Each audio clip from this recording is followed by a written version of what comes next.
نبدأ جلستنا إن شاء الله. On commence notre rencontre ce soir, comme d'habitude, le premier samedi de chaque mois dans cette mosquée. Notre sujet aujourd'hui, c'est un débat autour d'un sujet qui nous intéresse tous sans exception, qui est la prédication de l'islam, le fait de prêcher l'islam autour de nous. Chacun a son milieu, un milieu de travail, le milieu de voisinage, le milieu familial et toutes sortes de milieux. J'espère que c'est un sujet qui va intéresser tous, Inch'Allah. On a l'habitude d'écouter des frères arabophones nous parler de da'wa fi sabilillah. Comment peut-on la faire? Quelle est la méthode la plus adéquate possible? Et quels sont les moyens et quelles les choses à éviter dans notre prédication et quand on prêche l'islam dans notre entourage. Ce soir, on rencontre des frères. Normalement, on était 4, mais pour des raisons, il y en a 2 qui sont absents. On se trouve ce soir autour de cette table-là avec le frère Youssef Daniel Leclerc et le frère Saïd Mounier, qui sont des frères avec nous et qui ont vécu l'islam et qui ont certaines expériences dans leur voisinage et dans leur milieu de travail, Inch'Allah. Nous sommes là pour, Inch'Allah, débattre ce sujet-là et vous devez tous, Inch'Allah, participer dans ce débat-là pour enrichir ce débat qui est très très important pour nous tous, Inch'Allah. Pour commencer, je vais citer, Inch'Allah Ta'ala, certaines conditions, certaines expériences vécues aussi, pour voir un peu l'impact de cette expérience vécue sur ce qu'on fait et sur notre travail en tant que prédicateur de vérité et de justice et de paix aussi. L'expérience consiste, j'ai cité déjà une fois dans cette mosquée, je vais la recommencer Inch'Allah, mais en français bien sûr. Il s'agit, c'était en 1984, c'était un musulman qui travaille, un musulman pratiquant, très pieux, et qui n'hésite pas de montrer son caractère islamique, son comportement islamique. Pourquoi? Parce qu'il voit que dans ce comportement, il n'a rien à reprocher, tout est dans les bonnes conditions, et tout est acceptable, et tout est beau finalement. Il s'agit d'une personne habituelle. Donc il ne s'agit pas ni d'un médecin, ni d'un ingénieur, ni de quelqu'un qui est très très savant, si on peut dire. Quelqu'un qui fait sa prière. Et il y a quelqu'un, un autre, qui n'est pas musulman du tout, n'est pas pratiquant. D'ailleurs, on va voir qu'est-ce qu'il a dit à propos de ce qu'il entend de l'islam et des musulmans. Il s'agit bien de quelqu'un qui n'est pas musulman du tout. Il a regardé un musulman qui était en train de faire sa prière. C'est la première fois, il dit, que je vois un musulman qui fait sa prière. J'ai cru qu'il est en train de faire des gestes de sport ou bien de la gymnastique. Alors j'ai attendu pour voir, pour lui demander de quoi s'agit-il. À la fin, une fois qu'il a terminé sa prière et la personne s'est présentée devant lui, il dit, qu'est-ce que vous étiez en train de faire? Il a bien répondu que je suis en train de faire ma prière. Et la prière, moi je suis musulman, la prière pour nous, ça vaut telle et telle chose, elle a une place importante dans notre vie. Et puis il a commencé à expliquer un peu, et ça se termine aussi. Lui a donné 2 petits livres, un en français et un en anglais, pour lui montrer qu'est-ce que ça veut dire l'islam. Alhamdulillah, cette personne a pris la chose au sérieux, et puis il a commencé à étudier ces livres-là, et qui a débouché un peu plus tard à étudier certaines explications du Coran. Et arrivé à sourate Zalzala, Allah subhanahu wa ta'ala il a dit إذا زلزلت الأرض زلزالها وأخرجت الأرض أثقالها وقال الإنسان ما لها يومئذ تحدث أخبارها بأن ربك أوحى لها يومئذ يصدر الناس أشتاتا ليروا أعمالهم فمن يعمل مثقال ذرة خيرا يره ومن يعمل مثقال ذرة شرا يره. Arrivé à cette sourate-là, il a dit que j'ai senti un certain message qui passe à travers moi. Et puis j'ai senti que je veux être attiré par quelque chose que j'ignore. Et il a dit que ça a été le tremblement pour moi. Petit à petit, cette personne-là s'est orientée vers le centre islamique et puis il a annoncé Shahada, La ilaha illallah, Ashhadu an la ilaha illallah wa ashhadu anna Muhammadan Rasulullah. Tout ceci par le fait parce que c'est la première fois qu'il voit un musulman. Alors ça c'est un comportement qui est tout à fait un peu étonnant pour nous parce qu'on voit certains musulmans, quand quelqu'un étranger à l'islam, même son patron parfois, le fait quand il voit faire sa prière, il fait semblant de ne pas faire sa prière, soit en abandonnant la prière carrément, ou bien il fait semblant de ne pas faire la prière pour peut-être quelque chose à reprocher pour lui. On a bien constaté aussi, chez ce frère-là, il a dit qu'avant que j'embrasse l'islam, je connais que des mauvaises choses sur l'islam des musulmans. Par l'intermédiaire de tout ce qui est masse médiatique, ils nous parlent, les musulmans, ce sont des gens qui n'ont pas de valeur. Les musulmans sont des gens qui sont pas des gens qui peuvent guider la communauté ou bien qui peuvent guider l'humanité. Il commence à vraiment, et c'est ce qu'il a dit, à travers les masses médiatiques, tout ce qui est le journal, la radio, la télévision, il donne une image obscure de l'islam. L'islam, c'est rien du tout. L'islam, c'est de la barbarie. L'islam, c'est beaucoup de choses impossibles qu'on ne peut pas imaginer et qu'ils sont en train de le dire. Il a dit qu'avant d'être musulman aussi, je ne quitte pas les boîtes de nuit. Avant d'être musulman, je cherche vraiment tous les loisirs possibles. Avant d'être musulman, j'ai fréquenté tous les milieux qui ne sont pas bons du tout. Je vis mes plaisirs et mes désirs. Je cherche à satisfaire mes désirs et mes plaisirs. Autre chose aussi, il a dit que avant d'être musulman, j'ai beaucoup et j'ai très peur de la mort. J'aime pas mourir. Je lutte contre la mort. Et quand j'ai appris en islam qu'il y aura un jour de jugement, un jour où Allah subhanahu wa ta'ala va juger tout le monde, j'ai appris ce sens-là. J'ai dit quand même, je vais faire une petite équation dans ma tête, je vais réfléchir un peu, et puis quand même il a dit que, et moi, qu'est-ce que ça va me coûter si je veux pratiquer l'islam et appliquer l'islam? Qu'est-ce que je veux perdre dans ma vie? C'est tout à fait le contraire, je veux être gagnant sur cette vie et l'au-delà aussi, et le jour de Yawm al-Qiyamah, il sera satisfait bi'idhnillahi ta'ala. Il a pensé comme ça, il a trouvé cette équation facile et simple, et puis il a fini par être musulman à la fin, tout en attestant que Allah subhanahu wa ta'ala est unique et que Muhammad sallallahu alayhi wa sallam est son prophète. J'ai cité cet exemple-là, bien sûr, il a eu des problèmes après. Pourquoi? Parce qu'il a eu des problèmes d'enfants, problèmes de femmes, problèmes de travail, problèmes de beaucoup de choses. Donc c'est un problème un peu, des choses un peu épineuses et très délicates pour ce frère-là. Et je crois que vous, en tant que musulmans d'origine, vous venez de vos pays, vous n'avez pas ce petit problème-là. Mais les gens qui sont en Europe, en Occident, ils vivent ce genre de difficultés. Peut-être vous vous rappelez, l'année dernière, ou bien l'année d'avant, le frère Saïd, il a assisté avec nous ici dans cette mosquée, et d'autres frères aussi ont assisté avec nous pour dire quelles sont les difficultés que rencontre quelqu'un qui embrasse et qui vient à l'islam de nouveau avant qu'il n'était pas musulman avant. Et je crois que ce sont des choses, à mon avis, très importantes qu'il faut le citer. Et comme ça, nous calculons bien, si on peut dire, nous réfléchissons mieux et comme il faut, comment peut-on tenir compte de ces facteurs-là pour bien faire avancer l'islam et vraiment donner ce cadeau-là qu'on possède, nous tous, Inch'Allah, à tous ceux qui sont déshérités et qui ne possèdent pas ce trésor-là.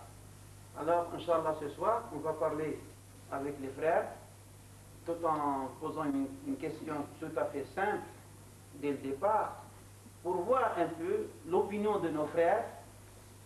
Il s'agit de la nécessité comment ils voient nos frères, la nécessité de prêcher l'islam autour de nous.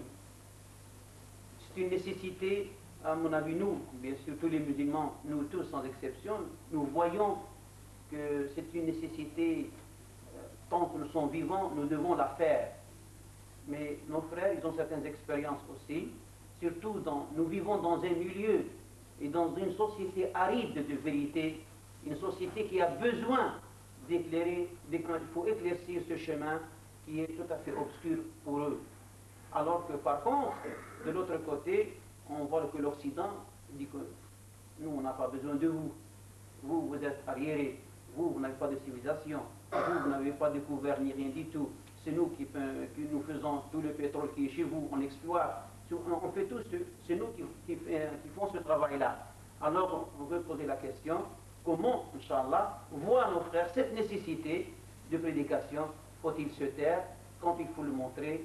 Et vraiment, surtout, le peu moins que je veux désigner, c'est la nécessité, ضرورة الدعوة.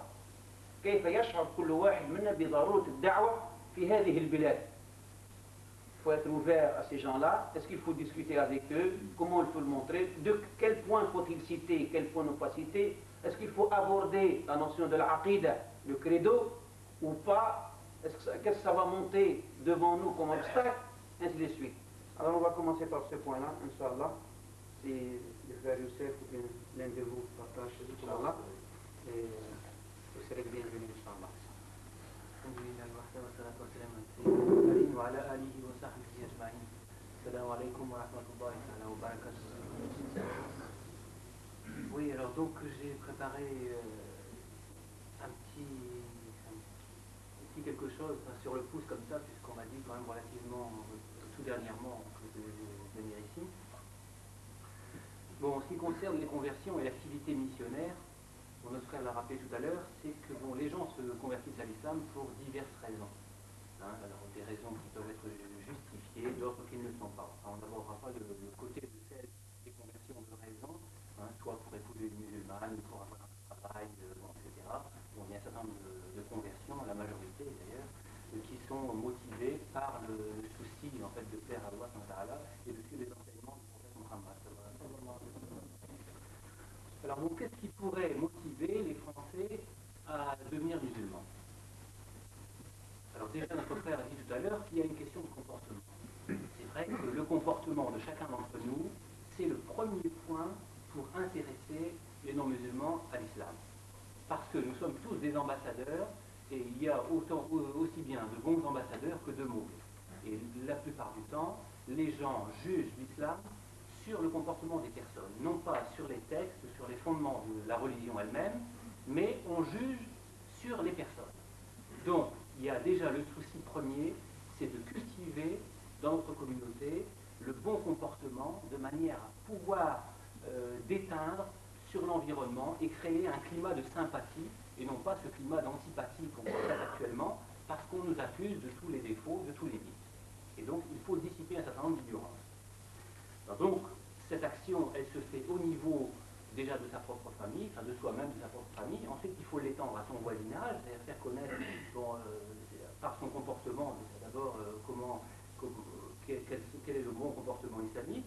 Ensuite, au niveau du travail, c'est pareil, au niveau de sa famille, je parle surtout de la famille, pour les musulmans qui sont fraîchement convertis, comme moi, puisque bon, on a une famille qu'il faut peut-être pas convaincre, mais au moins essayer d'amadouer, essayer de sensibiliser pour que, même s'ils ne deviennent pas musulmans, au moins qu'ils ne puissent rien dire sur l'islam. Et c'est ça le point fondamental, c'est que nous sommes ici non pas pour convaincre, pour convertir, ça appartient à Allah, c'est une grâce d'Allah. Mais par contre, on a le devoir de se bien comporter et de dire les choses telles qu'elles sont, de manière à ce que l'islam apparaisse comme quelque chose d'attirant et de satisfaisant pour la personne qui est son appel. Alors les conversions, ce sont la plupart du temps, il faut l'avouer, je déplore souvent, les conversions se sont faites par hasard. C'est toujours le fruit du hasard. C'est-à-dire le hasard n'existe pas, parce qu'Allah met toujours en fait, sur la route de quelqu'un, une personne, enfin, ça peut se faire soit à l'intermédiaire de personnes, ça peut se faire à l'intermédiaire d'objets matériels ou même de choses immatérielles. Je m'explique. Ça peut se faire par l'intermédiaire de personnes, c'est-à-dire, bon, on a eu parfois des musulmans qui ont peut-être fait des écarts, qui ont rencontré des chrétiennes, ou enfin des croyances, qui ont ensuite, qui les ont épousées, et ensuite, ou alors que ils les ont pas épousées, mais enfin qui les ont amenés à l'islam, qui ont fini par les amener à l'islam. Ça a été un des moyens, pour que des chrétiennes ou des gens d'autres confessions viennent à l'islam par l'intermédiaire d'une personne. Bon, ça se passe aussi au niveau du travail, au niveau du bon comportement. Il suffit que, comme je l'ai dit tout à l'heure, on voit au niveau, quelqu'un nous remarque en train de faire la prière, il dit tiens, qu'est-ce que c'est cette gymnastique, et qu'on soit intéressé et attiré par ce que prêche l'islam, et que ça satisfasse d'un point de vue rationnel. Alors, il y a aussi, au niveau des objets matériels, c'est-à-dire, j'entends par objet matériel, les livres, par exemple. Le livre, c'est un objet matériel, mais qui parle. La télévision, il y a un certain nombre de choses, d'objets qui sont matériels et qui parlent par eux-mêmes. C'est-à-dire que ce n'est pas le fruit en fait, d'une activité missionnaire organisée, mais il y a eu un travail de fait, culturel, et ça tombe dans les mains d'un certain nombre de personnes. On doit citer que quand même 90% des conversions de français à l'islam, c'est le professeur Blas qui citait ça il y a quelques années, sont beaucoup de Français convertis viennent à l'islam par le soufisme, c'est-à-dire par les écrits de René Guénon, enfin d'un certain nombre d'ouvrages qui parlent de spiritualité.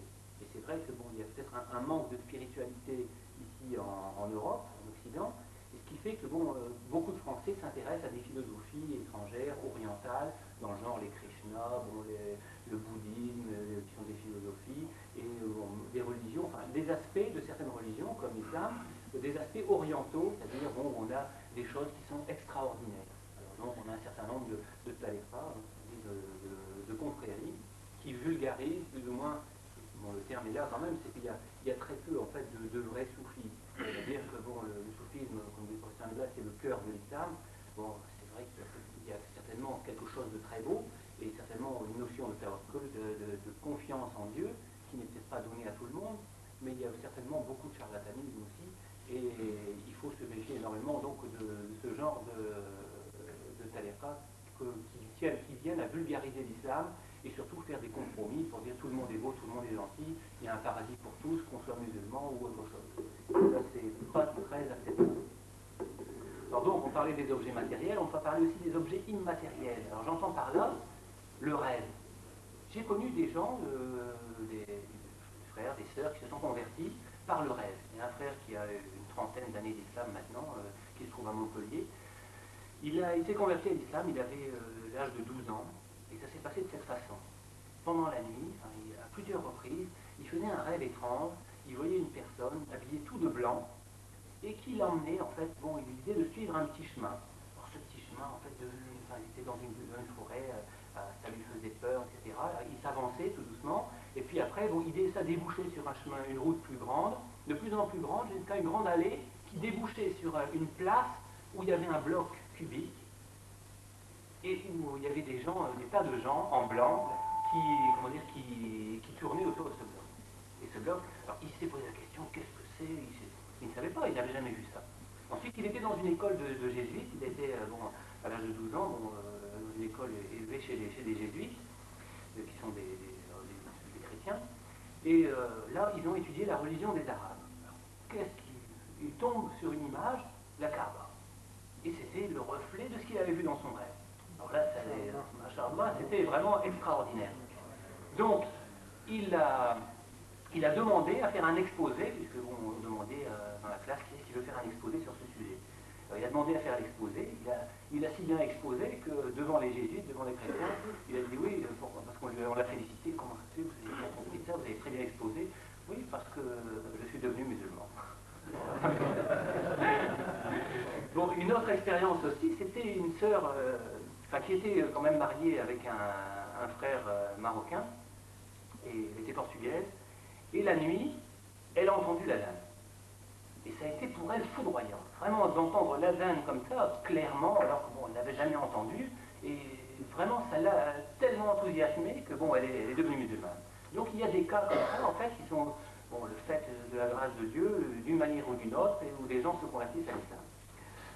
Alors, par contre, au niveau de l'activité missionnaire organisée, ça, on n'est pas très fort. C'est-à-dire que ce qui existe actuellement, il en existe quand même, mais elle est surtout orientée vers les musulmans d'origine. C'est-à-dire que, bon, nous avons le Jamaat Tabligh, qui nous est cher au cœur, qui fait des efforts quand même dans ce domaine, qui ramène beaucoup de gens, qui vont dans les cafés, qui dépensent de leur temps, de leur argent, comme on le demande, pour justement ramener des gens, ramener leurs frères à l'islam.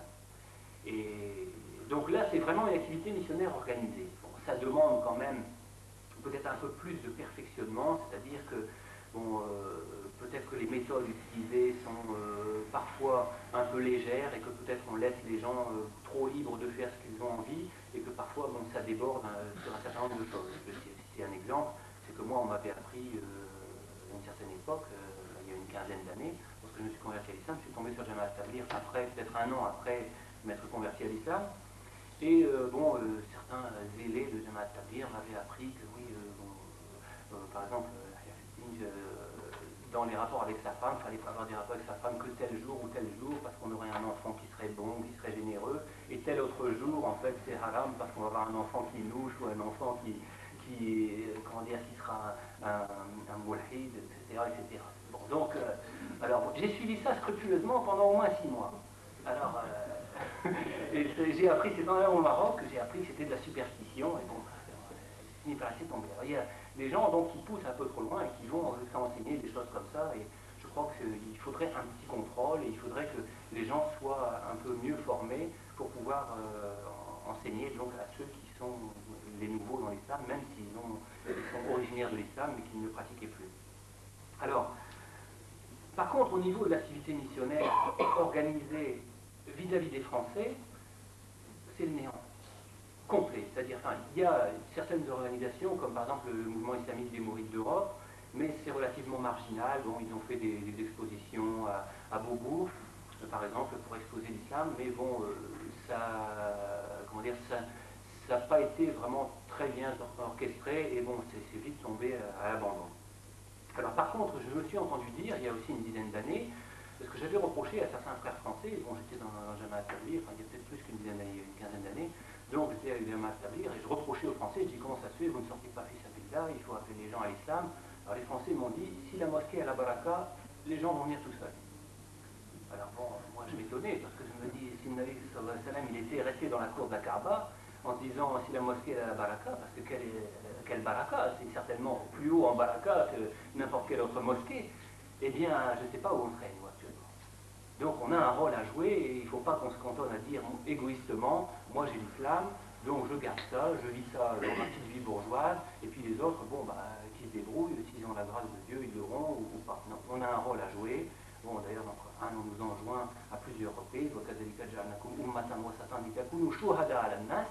soyez des témoins contre les gens, et que le prophète est un témoin contre vous. Donc, le Nabi sallam, Yom al-Qiyamah, il sera un témoin contre nous, c'est-à-dire comme quoi il a rempli sa mission.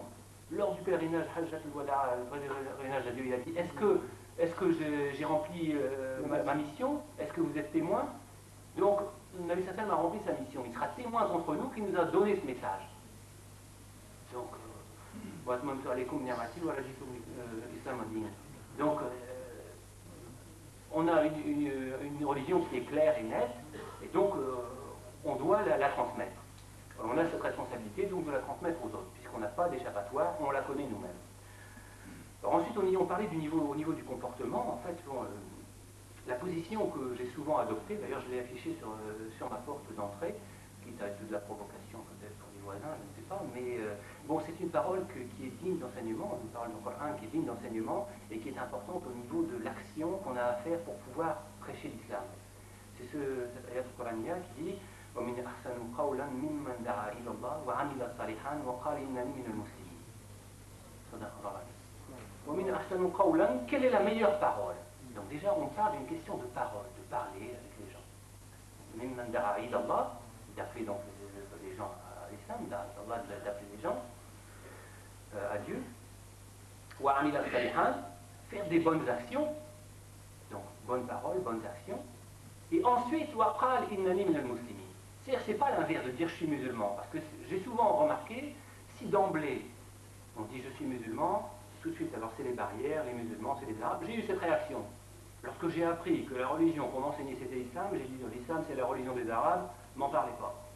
Parce qu'il y a la question de comportement, il y a les a priori, il y a un certain nombre de choses qui font que, bon, on ne veut pas entendre parler.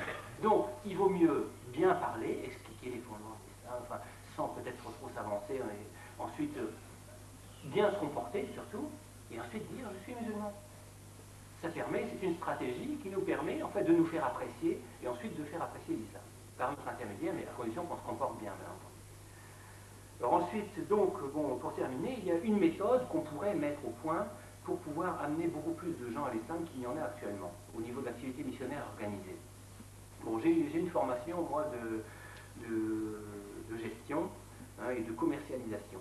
Alors, ce qu'on m'a appris dans mes études, et ce qui m'en reste, ça m'a semblé quand même intéressant, c'est de pouvoir, sans diminuer la chose, traiter l'islam comme un produit. Bon, je ne sais pas si vous avez remarqué, un produit qu'on lance, un nouveau produit, il faut pouvoir étudier d'abord si ça va marcher. C'est-à-dire on ne lance pas un produit dans le marché sans savoir déjà si ça va marcher et sans sensibiliser les gens à ce produit de manière à ce qu'ils puissent l'accepter. Donc il y a toute une étude à faire. Et on ne peut pas balancer l'islam comme ça, c'est trop gros. C'est comme si on donne un morceau de viande à un bébé.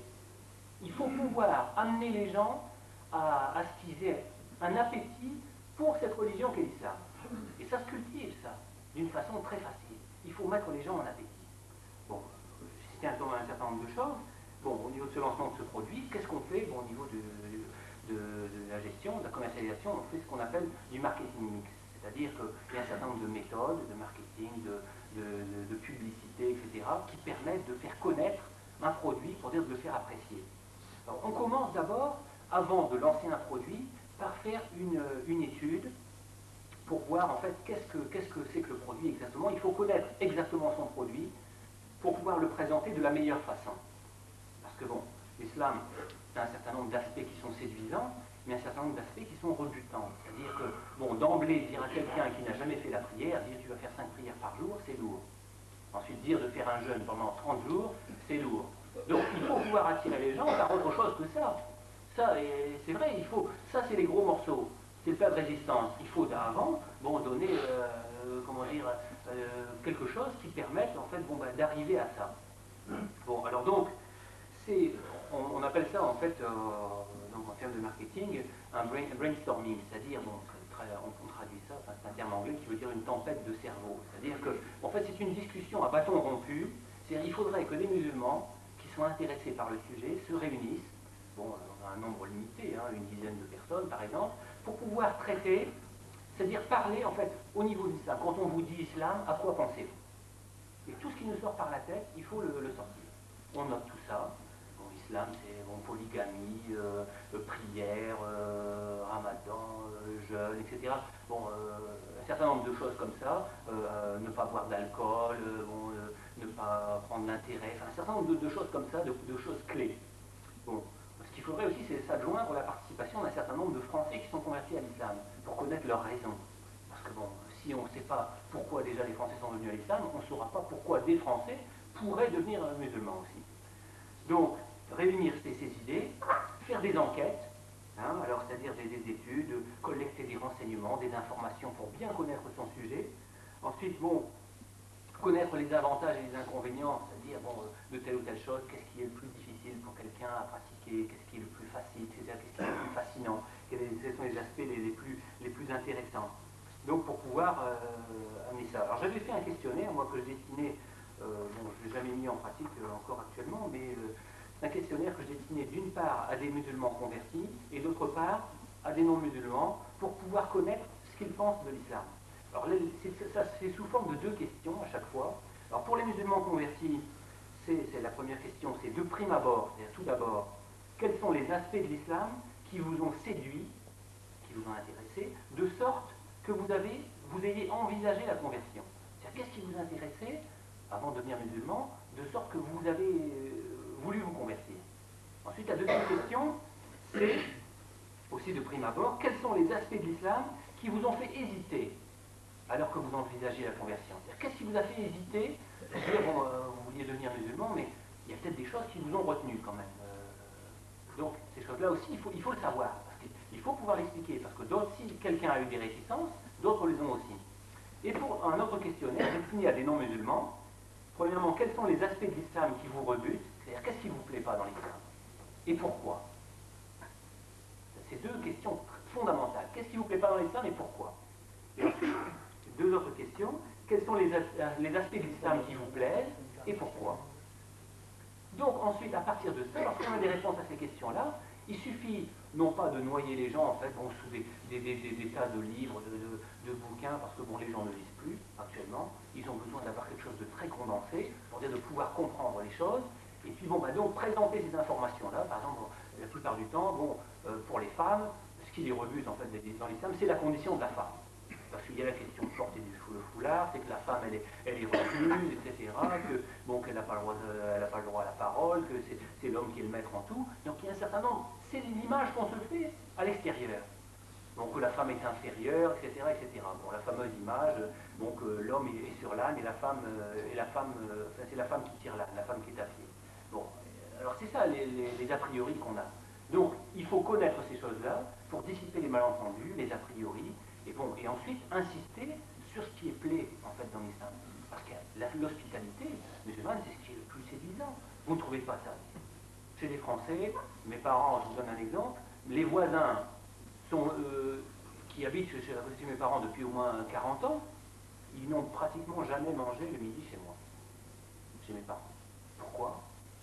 J'en sais rien, c'est pas dans les habitudes. Le voisin va venir à l'heure du midi, on va lui donner un apéritif, on va lui donner des biscuits, mais il va nous regarder manger. Alors ça, c'est quand même effrayant. Alors que dans l'islam, n'importe qui vient à n'importe quelle heure, vous mangez avec nous. Donc ça, il faut insister là-dessus. On a des aspects très positifs, des aspects qui plaisent aux Français. Il faut insister là-dessus. Par contre, on a des choses qui déplaisent parce qu'ils ne sont pas connus, parce qu'on ne sait pas l'expliquer, parce que, on a un certain nombre de choses que les gens ne comprennent pas, parce qu'ils pensent que c'est des superstitions, ou parce que ça n'a pas de fondement. Alors qu'on a, d'ailleurs, si je le dis personnellement, c'est-à-dire que si je suis devenu musulman, c'est bien parce qu'il y avait une réponse à tout, une réponse rationnelle qui satisfait l'esprit. Parce que j'avais un esprit beaucoup trop compliqué, que je ne croyais pas en Dieu du tout, et je suis venu à l'islam parce que, justement, ça satisfait aussi à toutes les réponses qu'on m'a données, m'ont satisfait à toutes les questions que je me posais. Donc c'est le but principal. Alors je vais en terminer là. Alors, donc surtout le but principal, c'est de pouvoir créer un climat de confiance, c'est-à-dire autour de nous, de sympathie, parce qu'on n'aura jamais un meilleur environnement pour travailler que si c'est un environnement sympathique. Actuellement, bon, si vous avez un environnement dans le genre Front National avec Le Pen et compagnie, bon, vous avez beau parler de l'islam, c'est pas réceptif du tout. Par contre, si vous arrivez à vous faire apprécier en tant qu'individu, et qu'ensuite, bon, les gens ne sont pas musulmans, mais qu'au moins ils admettent qu'on puisse être musulman et que c'est une chose bonne comme une autre, ça vous permet quand même de beaucoup mieux placer vos arguments. Et ensuite, il faut dissiper les ignorances, c'est-à-dire pouvoir, dans un second temps, expliquer aux gens qu'est-ce que l'islam réellement, parce qu'ils ne savent pas ce que c'est que l'islam du tout. Et puis, surtout, s'arranger pour mettre ça au niveau des gens, c'est-à-dire pour leur donner ce qu'ils en attendent, de manière à ne pas les, comme l'a dit le Nabi sallallahu alayhi wa sallam, yassiru, voilà tu assiru, bashiru, voilà tu nafiru. C'est ce qu'il a enjoigné à Mu'adh ibn Jabal, parce qu'il a envoyé, en tant qu'ambassadeur, faciliter, yassiru, voilà tu assiru, ne rendez pas difficile, bashiru, annoncez les bonnes nouvelles, voilà tu assiru, et n'effrayez point. Non, voilà tu nafiru, et n'effrayez point. Ne faites pas peur aux gens. Ça commence après. On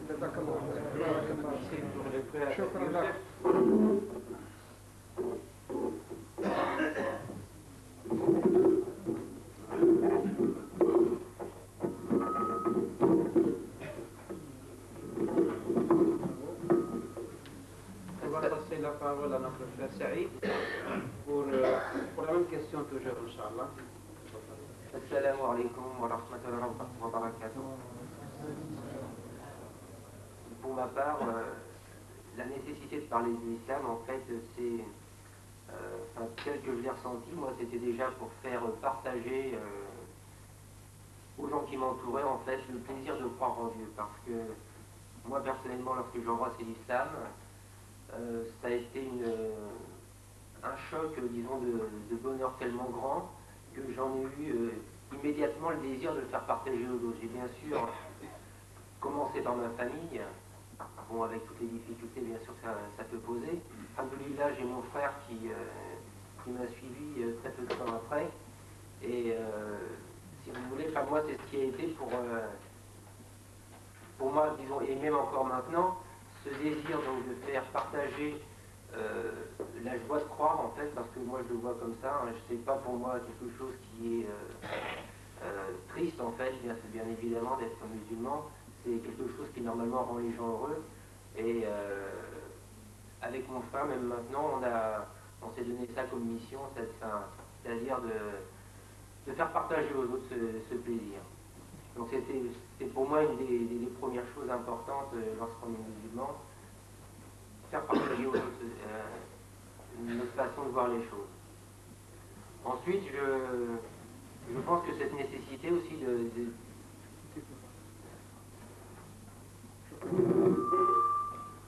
pense aussi que cette nécessité de parler de l'islam aussi, ça permet aux gens de leur redonner une certaine morale. Quand je dis ceci, c'est parce que, bon, malheureusement, en Occident, on sait que la morale, c'est quelque chose qui est devenu complètement inexistant, malgré ce que peuvent dire certaines personnes qui disent ceci.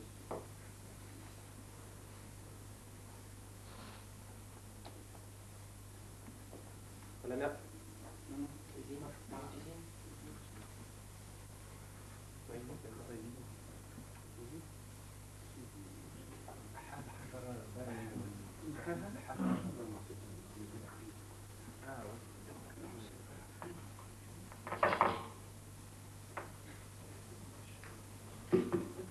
Et donc je disais que pour moi la nécessité aussi de parler de l'islam, c'est pour, à mon avis, pouvoir faire valoir une certaine morale auprès des Occidentaux.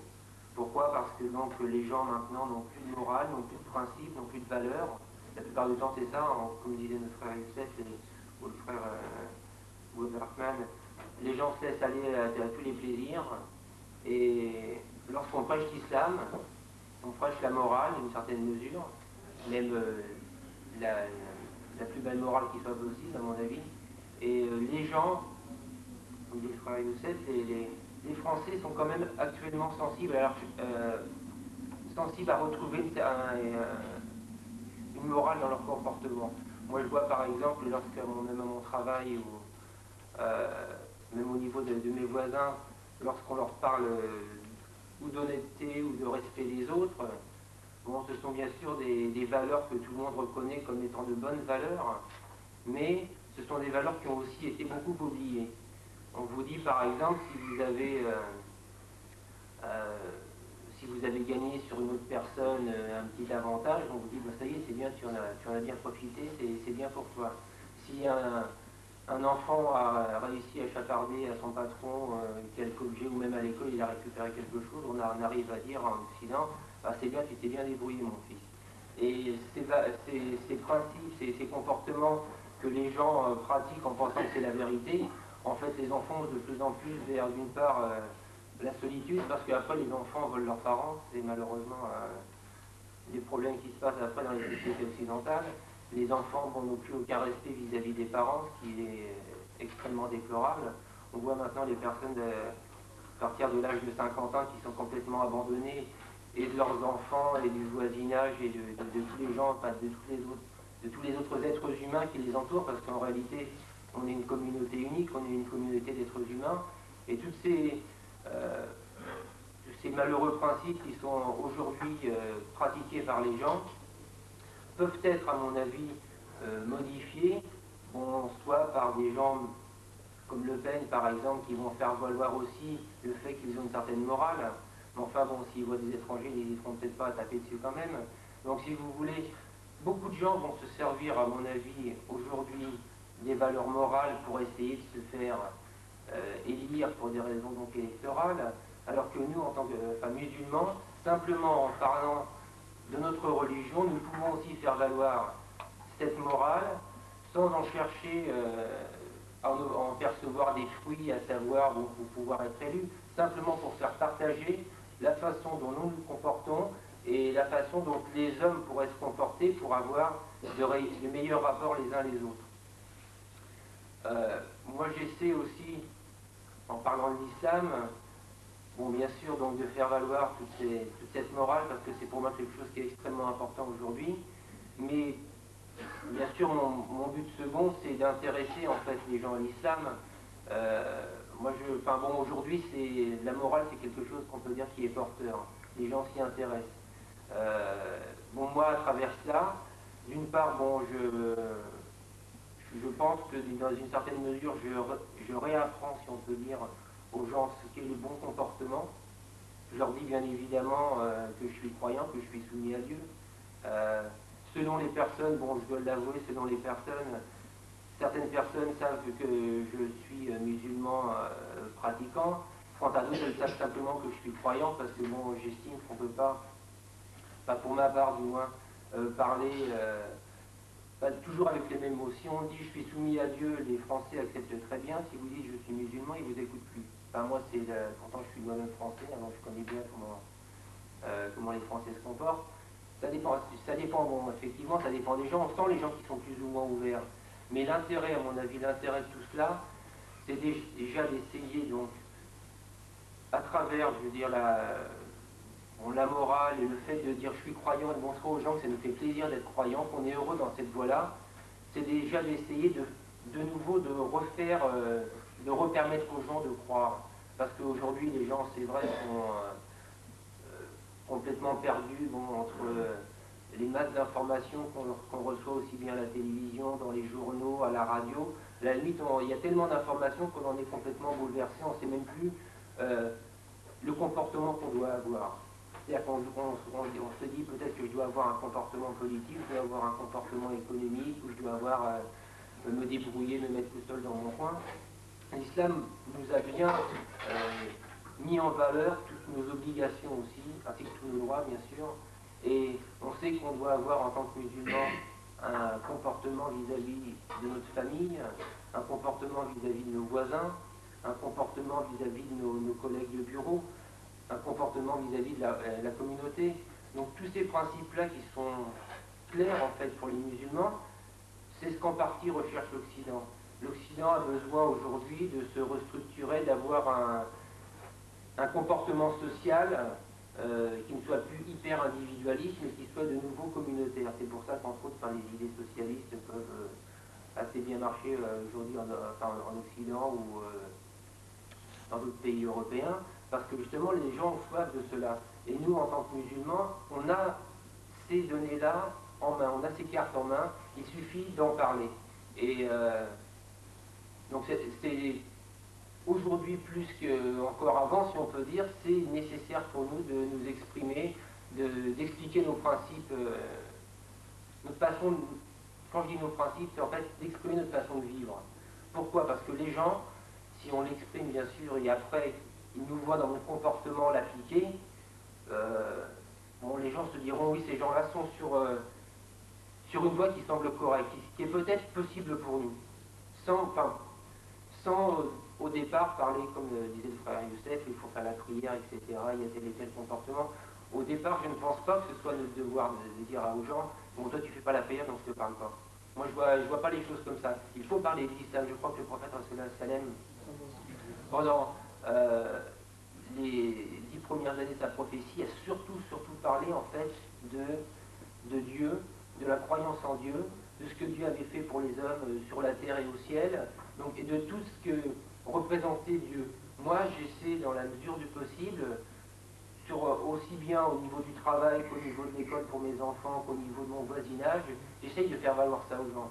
Ce matin encore, j'étais dans une mairie, bon, j'attendais pour avoir des renseignements. Il y avait un monsieur qui était avec moi et qui regardait dehors, il me disait, c'est bien, aujourd'hui il fait beau. Enfin, lui, c'est bon, quand on ne sait pas de quoi parler en France, on parle du temps. Moi, je lui dis oui, ça se voit, tout ça, c'est une grâce de Dieu. Alors, il m'a regardé déjà d'une part assez étonné, il m'a dit pourquoi il me parle de Dieu, celui-là. Et je lui dis oui, regardez, les hommes aujourd'hui pensent que c'est la nature, en fait, c'est grâce à Dieu si on a ce temps-là. Alors, il m'a regardé, après il m'a dit oui, c'est vrai, vous avez raison. Bon, Si vous voulez, c'est juste une petite chose, mais je me dis, cette personne-là, si pour une raison ou pour une autre, on lui reparle encore de Dieu, qu'il n'a plus une attitude complètement négative vis-à-vis de la croyance, mais qu'il devient positif vis-à-vis de la croyance, pour nous, en tant que musulmans, ce sera un bien. Pourquoi? Parce que nous, on dit on croit en un Dieu unique, on reconnaît, la religion chrétienne, c'est bien évident, on n'est pas d'accord avec la façon de pratiquer, mais on est d'accord avec la religion chrétienne sur le plan de la croyance. On est d'accord aussi avec les juifs sur le fait qu'ils croient en un Dieu unique. Donc ça, c'est des points qui sont positifs et qu'il, à mon avis, il faut faire valoir. Aujourd'hui, il faut se battre contre la non-croyance déjà. Et bien évidemment, après, par rapport aux gens que l'on contacte, que l'on côtoie régulièrement, leur parler bien évidemment de l'islam, à travers bien sûr aussi notre comportement. Pas simplement des mots, puis par ailleurs, on a des comportements complètement négatifs. Quand on donne des engagements, par exemple, ça c'est aussi un principe islamique, il faut les tenir, coûte que coûte. Bon, ça c'est un principe aussi que les gens ont souvent oublié. Moi, chaque fois que je peux le faire valoir, ça, je me dis, voilà, je me comporte comme ça, par rapport à mes principes religieux, mes principes de musulmans, qui me disent que lorsqu'on a des engagements, je dois les tenir. Bon, alhamdoulilah, j'ai une épouse qui est d'origine arabe, et bon, comme les gens la connaissent, me posent souvent des questions, et ça me permet toujours de dire, bah oui, grâce à ma femme, j'ai pu m'intéresser en fait à l'islam, et j'ai appris telle et telle chose. Donc si vous voulez, je cherche toujours, avec les gens qui m'entourent, non-croyants, à soit de leur parler de Dieu, soit de leur parler d'islam quand je peux aller déjà un petit peu plus loin, puis bon, on sent en fonction des gens que l'on rencontre ça, et toujours pour pouvoir déjà mettre dans leur cœur le fait que Dieu existe certainement, et que même si on ne pratique pas une façon d'adorer Dieu, qu'au moins on reconnaisse son existence, et qu'à la limite on ne soit pas complètement négatif à l'égard des croyants. C'est déjà, à mon avis, pour nous une première nécessité. Bon, au niveau de mes enfants, parce que bon, je parle un petit peu de mon expérience personnelle, bon, en tant que Français qui dans une certaine mesure, me donne certaines facilités, puisque je n'ai pas le teint basané, j'ai les cheveux frisés, mais je ne suis pas brun, donc les gens m'écoutent plus facilement, je crois.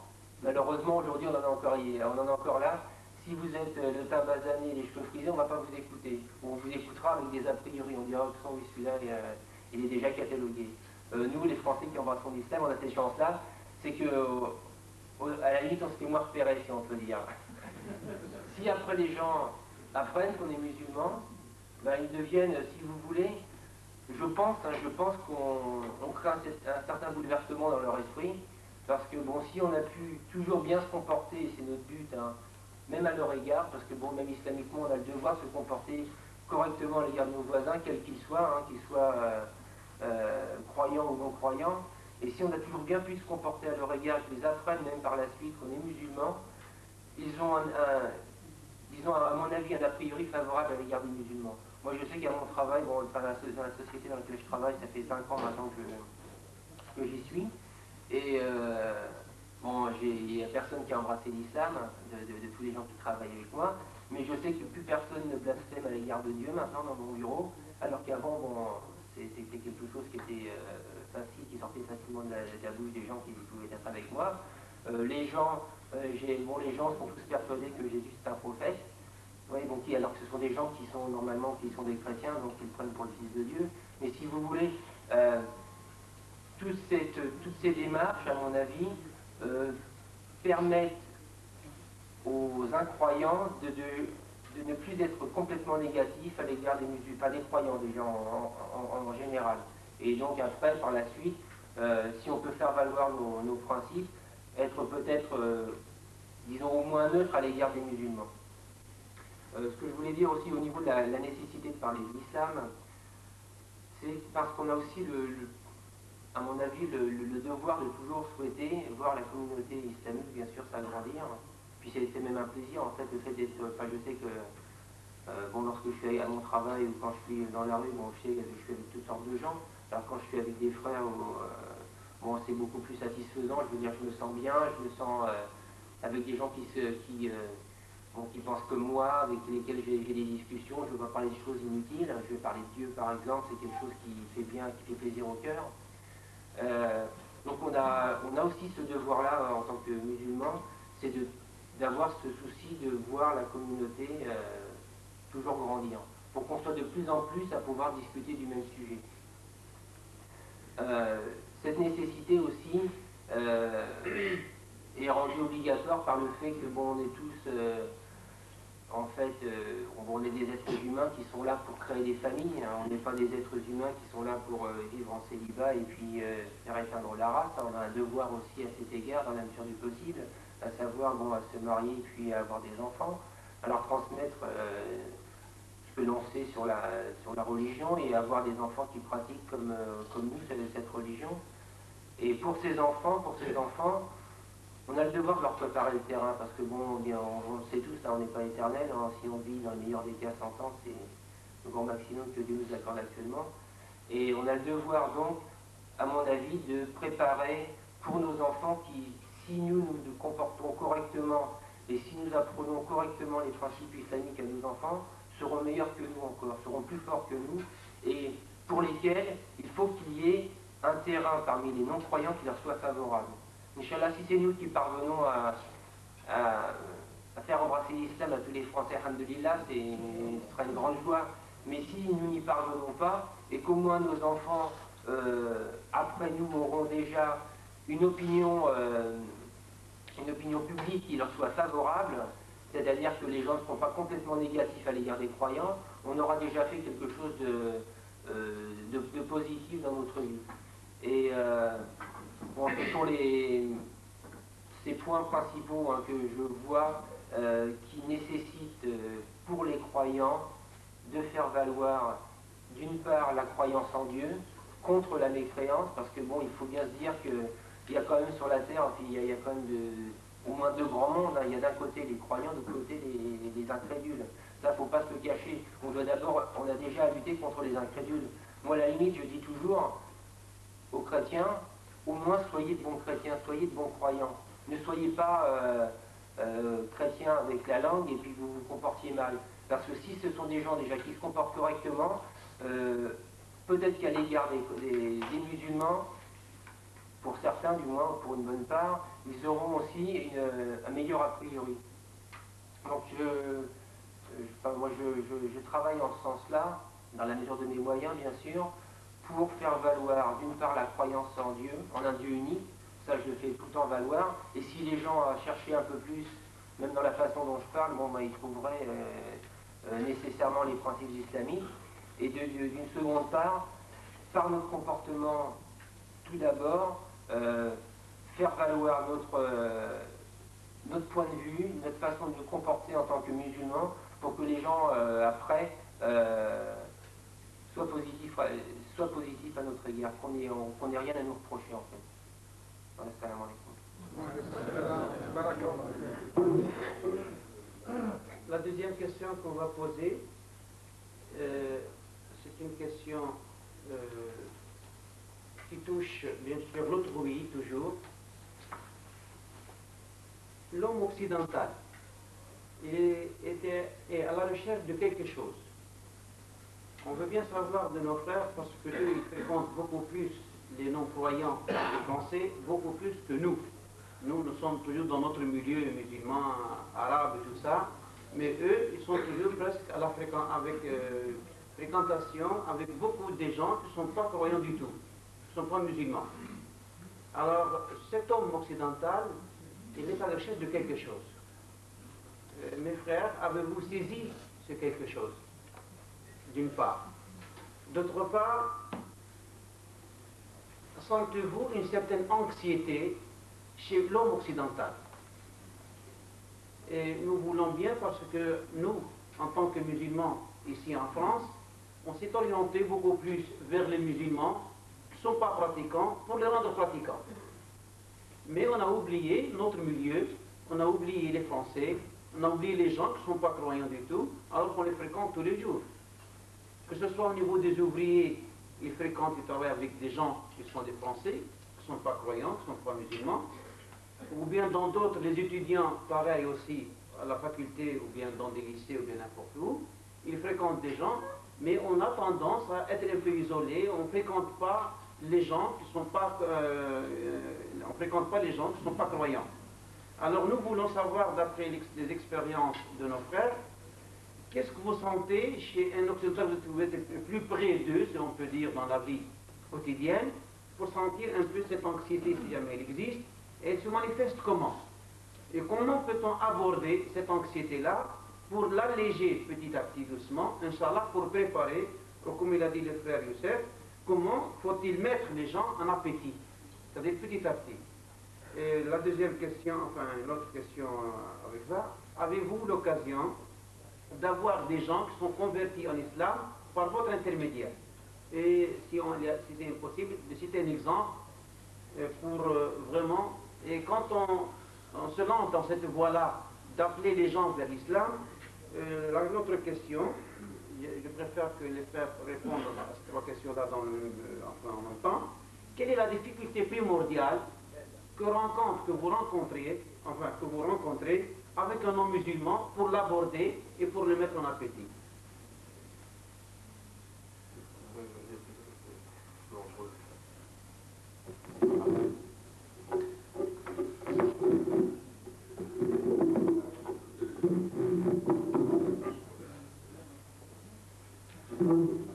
C'est des questions qui ne sont pas simples non plus, parce que on a du mal maintenant à se mettre dans la peau en fait, des Français.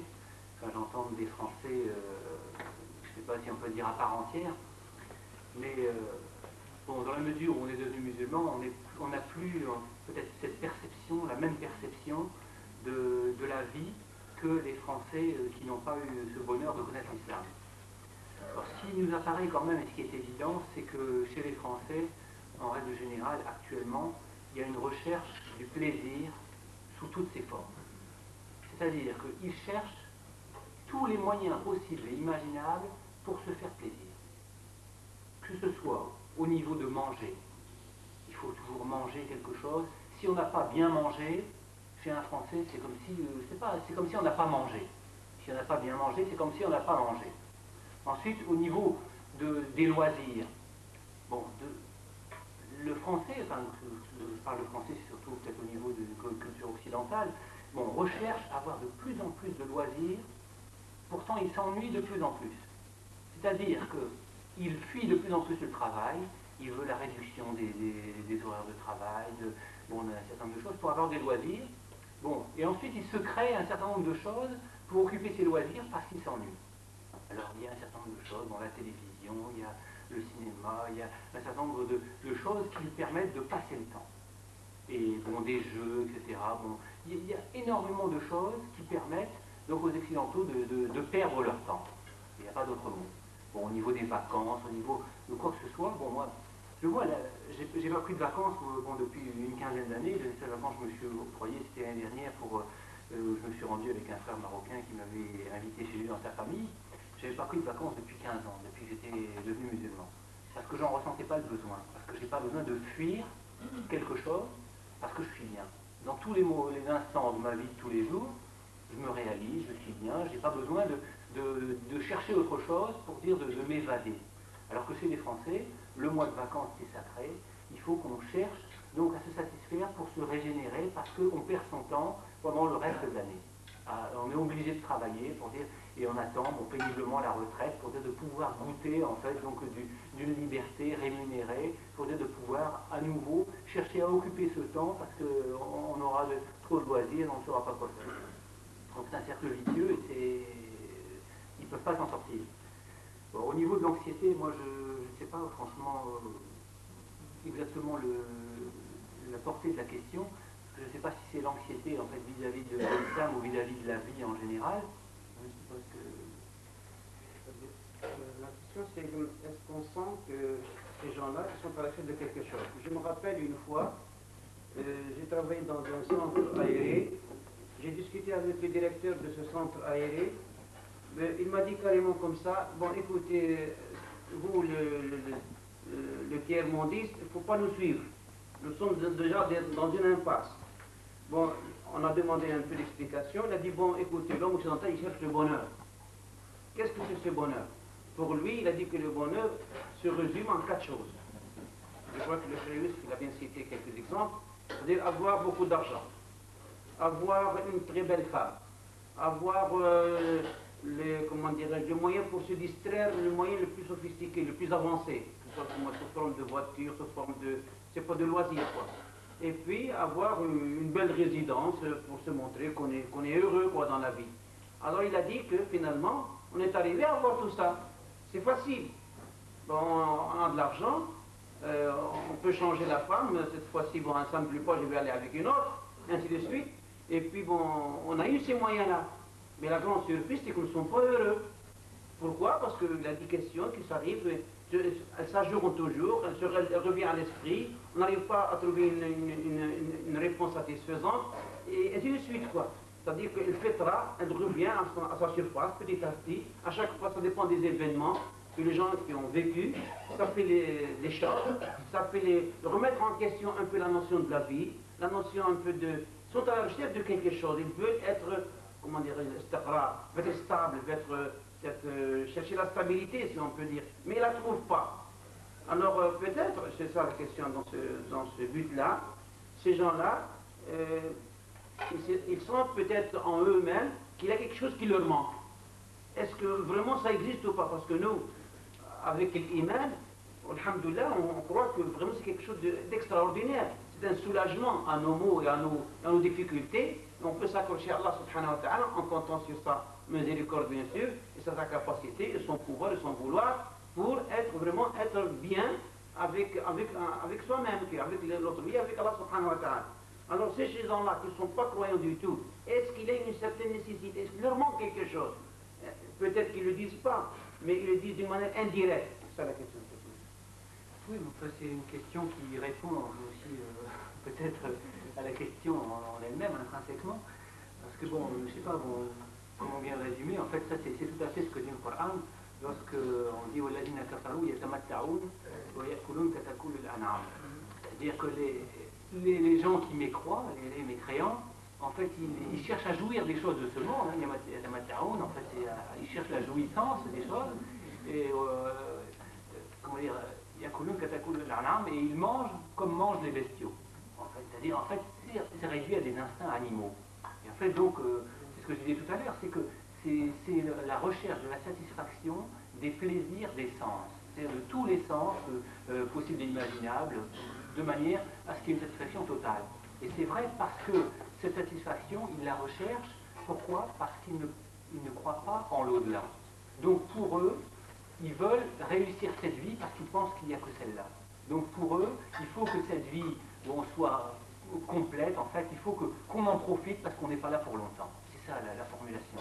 Il faut en profiter parce qu'on n'a peut-être pas pour longtemps. Il y a des gens qui meurent jeunes, donc il faut en profiter tant qu'on peut en profiter. Il y a des gens qui ne sont pas riches, il y a des gens qui n'ont pas ça, qui n'ont pas ça. Tant qu'on a quelque chose sous la main, profitons de l'instant présent d'une manière optimum et d'une manière égoïste. Donc, c'est sûr qu'il y a cette anxiété-là, c'est parce que justement, ils ne savent pas ce qu'il y a après, et bon, ils ne cherchent pas non plus à savoir, puisque bon, ils se bouchent la vue en disant, bon, il n'y a rien après, et donc la satisfaction pour eux, c'est leur satisfaction présente. Et donc, c'est, à mon avis, la seule anxiété qu'ils ont.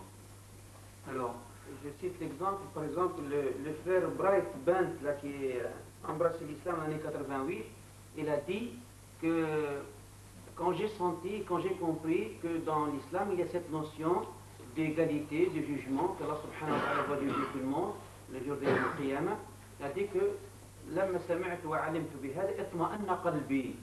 Donc il y a eu une certaine satisfaction à l'échelle de son cœur, si on peut dire. Donc il y a peut-être que la vie pour eux c'est un chaos, la vie pour eux c'est la force du plus fort, ou bien on est écrasé. Donc ils sentent qu'il y a une certaine justice, Inch'Allah, qui va être établie le jour de Yom al-Qiyamah. Il a dit ça, par exemple. Oui, alors donc la troisième question, c'était à savoir est-ce qu'il y a pu y avoir des conversions par notre intermédiaire. Alors ça, c'est une question que j'aime pas du tout, parce que j'ai assisté justement à des vantardises de d'un certain nombre de musulmans qui disent moi, grâce à moi, il y a 50 Français qui sont devenus musulmans, etc. Moi, il y en a 20, etc. Alors ça me fait sourire, parce que moi, la question que je me pose, c'est combien il y en a qui sont restés. Parce que c'est pas tout des amis à l'islam. c'est si on n'est pas capable de les garder dans la communauté pour dire qu'ils se sentent à l'aise et qu'ils deviennent des gens qui eux-mêmes sont opérationnels pour pouvoir amener d'autres personnes à l'islam, eh ben, c'est négatif. J'ai connu moi un charlatan le premier, celui qui m'a fait connaître l'islam le premier. Bon, pour donner un exemple, si je suis resté dans l'islam, bon, c'est pas grâce à lui. Il a prélevé sur moi pendant 1 an et demi, zakat, 10% du salaire mensuel. C'est-à-dire qu'au lieu des 2,5% sur les économies, chose que je ne paye même pas maintenant parce que je ne suis pas imposable, j'ai jamais un sou devant moi. Mais je payais 10% du salaire mensuel qu'il mettait dans sa poche. Bon, alors, c'était un type qui a fabulé totalement, il mettait les gens au défi, un certain nombre de Français qui sont sortis de l'islam maintenant, c'est vraiment dommage. Des gens, il leur disaient, pour Dieu, vous devez être capable de tuer votre femme et vos enfants. Comme Sidna Ibrahim, il a fait avec son fils Ismaïl. Donc, il mettait les gens comme ça au défi, il faisait des épreuves. Bon, moi, j'ai résisté parce qu'il y a beaucoup de choses qu'il nous a imposées et qui n'étaient pas obligatoires. Je me rappelle, bon, j'étais hippie à l'époque, bon, il y a une quinzaine d'années, j'avais des cheveux longs jusque-là. Je n'ai pas voulu faire l'armée, je me suis fait exempter en fait, du service militaire. Pendant 15 jours, je n'ai pratiquement pas mangé ou pas dormi, pour dire d'être dans un état totalement en fait, anormal, pour dire de me faire. Et j'ai été exempté de l'armée pour débilité. Donc je suis passé devant un psychologue, ils m'ont exempté pour débilité. Alors je ne voulais pas me faire couper les cheveux. La première chose qu'ils me demandent, il faut que tu te fasses couper les cheveux. C'était une épreuve. Parce que peut-être que j'aurais dit, bon, bah, c'est comme ça, moi je m'en vais. Bon, je l'ai fait. Ensuite, pour autre chose, pour la circoncision. C'est pareil, il y a des gens, bon, surtout pour le service de l'âge, je suis par la suite, qui m'a dit, bon, pour un adulte, c'est pas obligatoire. Parce que bon, c'est une chose qui est d'ordre traditionnel, bon, c'est bien, c'est hygiénique, etc. Mais c'est pas une chose obligatoire qu'on va imposer, bon, c'est ça, autrement vous n'êtes pas musulman. Non, il y a des limites, quoi. Il faut savoir, bon, de même que il y a certaines sœurs, par exemple, il y avait une sœur qui était à Lille, que j'ai rencontrée avec mon épouse, et qui elle, était hostile, elle a dit, moi, l'islam m'intéresse, sauf à 2 conditions. Que je ne porte pas de foulard, et que je ne change pas mon nom. Parce que ça lui déplaisait de prendre un nom musulman. Bon, qu'est-ce qu'il fallait faire? Est-ce qu'il fallait dire non, c'est à prendre ou à laisser? Qu'est-ce qu'on a fait? On l'a permis.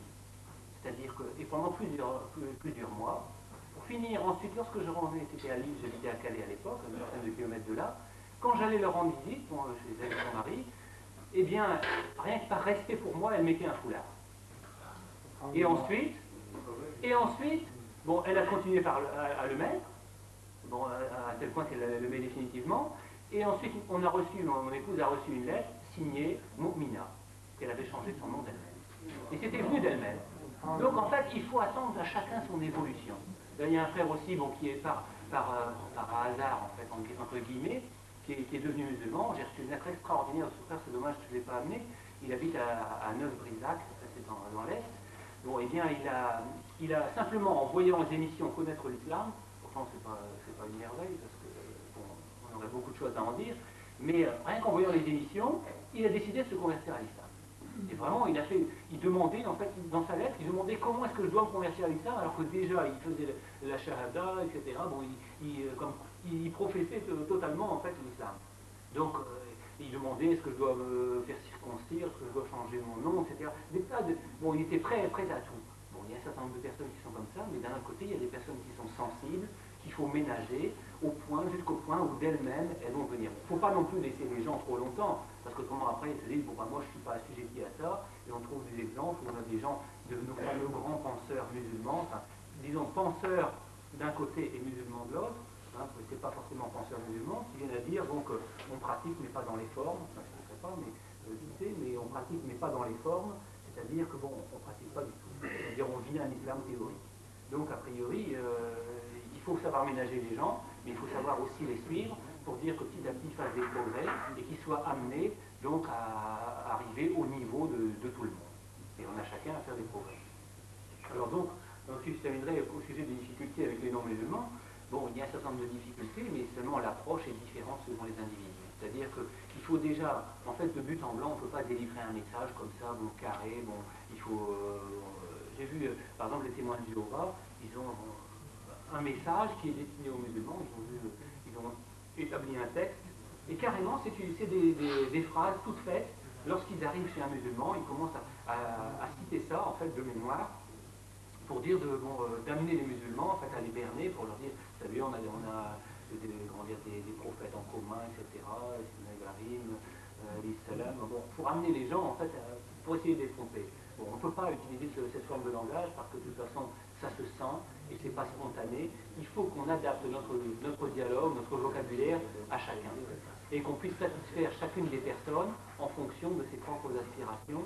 Donc les difficultés, elles sont diverses selon les individus. Pour certaines personnes, c'est très facile. Bon, il suffit de leur dire peu de choses et puis ils y viennent naturellement. Alors que pour d'autres, c'est très difficile parce que bon, il y a Khomeini qui fait des siennes d'un côté. Alors oui, l'islam peut-être, mais allez déjà parler à votre Khomeini ou bien, je sais pas, un certain nombre de choses comme ça qui font qu'il y a un contentieux et on a tendance à juger l'islam sur ces a priori-là. Bon, j'ai rien moi contre le frère Khomeini, mais d'un autre côté, il faut savoir que, bon, moi, objectivement, ce que je me dis, c'est si tout ce qu'on dit est vrai, c'est condamnable. Et seulement, je ne suis pas sûr que ce soit vrai. C'est tout, c'est la seule chose que je peux dire. Et pour les Occidentaux qui sont matraqués par un certain nombre de nouvelles, en fait, par les médias, eh bien, c'est difficile, en fait, de sortir de cet environnement-là et d'être objectif envers une communauté qui est, bon, bah, pour l'instant, montrée du doigt et qui est quand même le bouc émissaire aussi de la prochaine campagne électorale.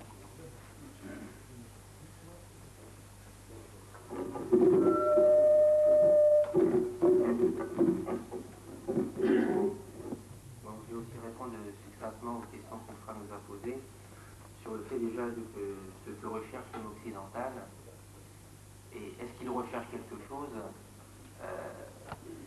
Il y a environ 2 ans de ça, dans une société d'assurance, on avait fait un cours aux différents personnels, un cours très théorique pour leur expliquer justement quelle était les théories sur l'homme, sur la Terre. Et on leur avait dit au début, bon, l'homme pensait que tout ce qu'il vivait, donc il parlait des âges de caverne, l'homme pensait que tout ce qu'il vivait c'était par une puissance suprême, le soleil ou quelque chose comme ça. Puis après, lorsque l'homme a évolué, il a pensé que c'était un dieu, il a imaginé qu'il y avait un dieu. Ensuite, on est arrivé non loin du XXe siècle, du XIXe siècle, on se posait la question, bon, d'une part, certainement qu'il n'y a pas Dieu, mais en plus, est-ce que la vie a un sens? Et on est arrivé enfin, malheureusement, au XXe siècle en pensant que la vie n'avait pas de sens. Qu'en fait, l'être humain, c'était une créature comme les autres qu'il y a sur la Terre, et qui avait un destin, la vie et la mort, sans aucun autre intérêt. Et à mon avis, aujourd'hui, l'homme occidental, souvent ne recherche rien. C'est la raison pour laquelle on voit tous ces débordements, tous ces mauvais comportements, que les hommes sont baladés d'un côté puis d'un autre, selon les théories de gens qui savent bien parler. Et en fait, l'homme occidental, devant justement, depuis un certain nombre d'années, ce fait qu'il estime qu'il n'est rien, a besoin aujourd'hui de nouveau de retourner vers des valeurs spirituelles. Bon, tout le monde le sait maintenant, les hommes ont de nouveau soif de spiritualisme. On s'est aperçu que l'hypermatérialisme, c'était invivable sur une longue période.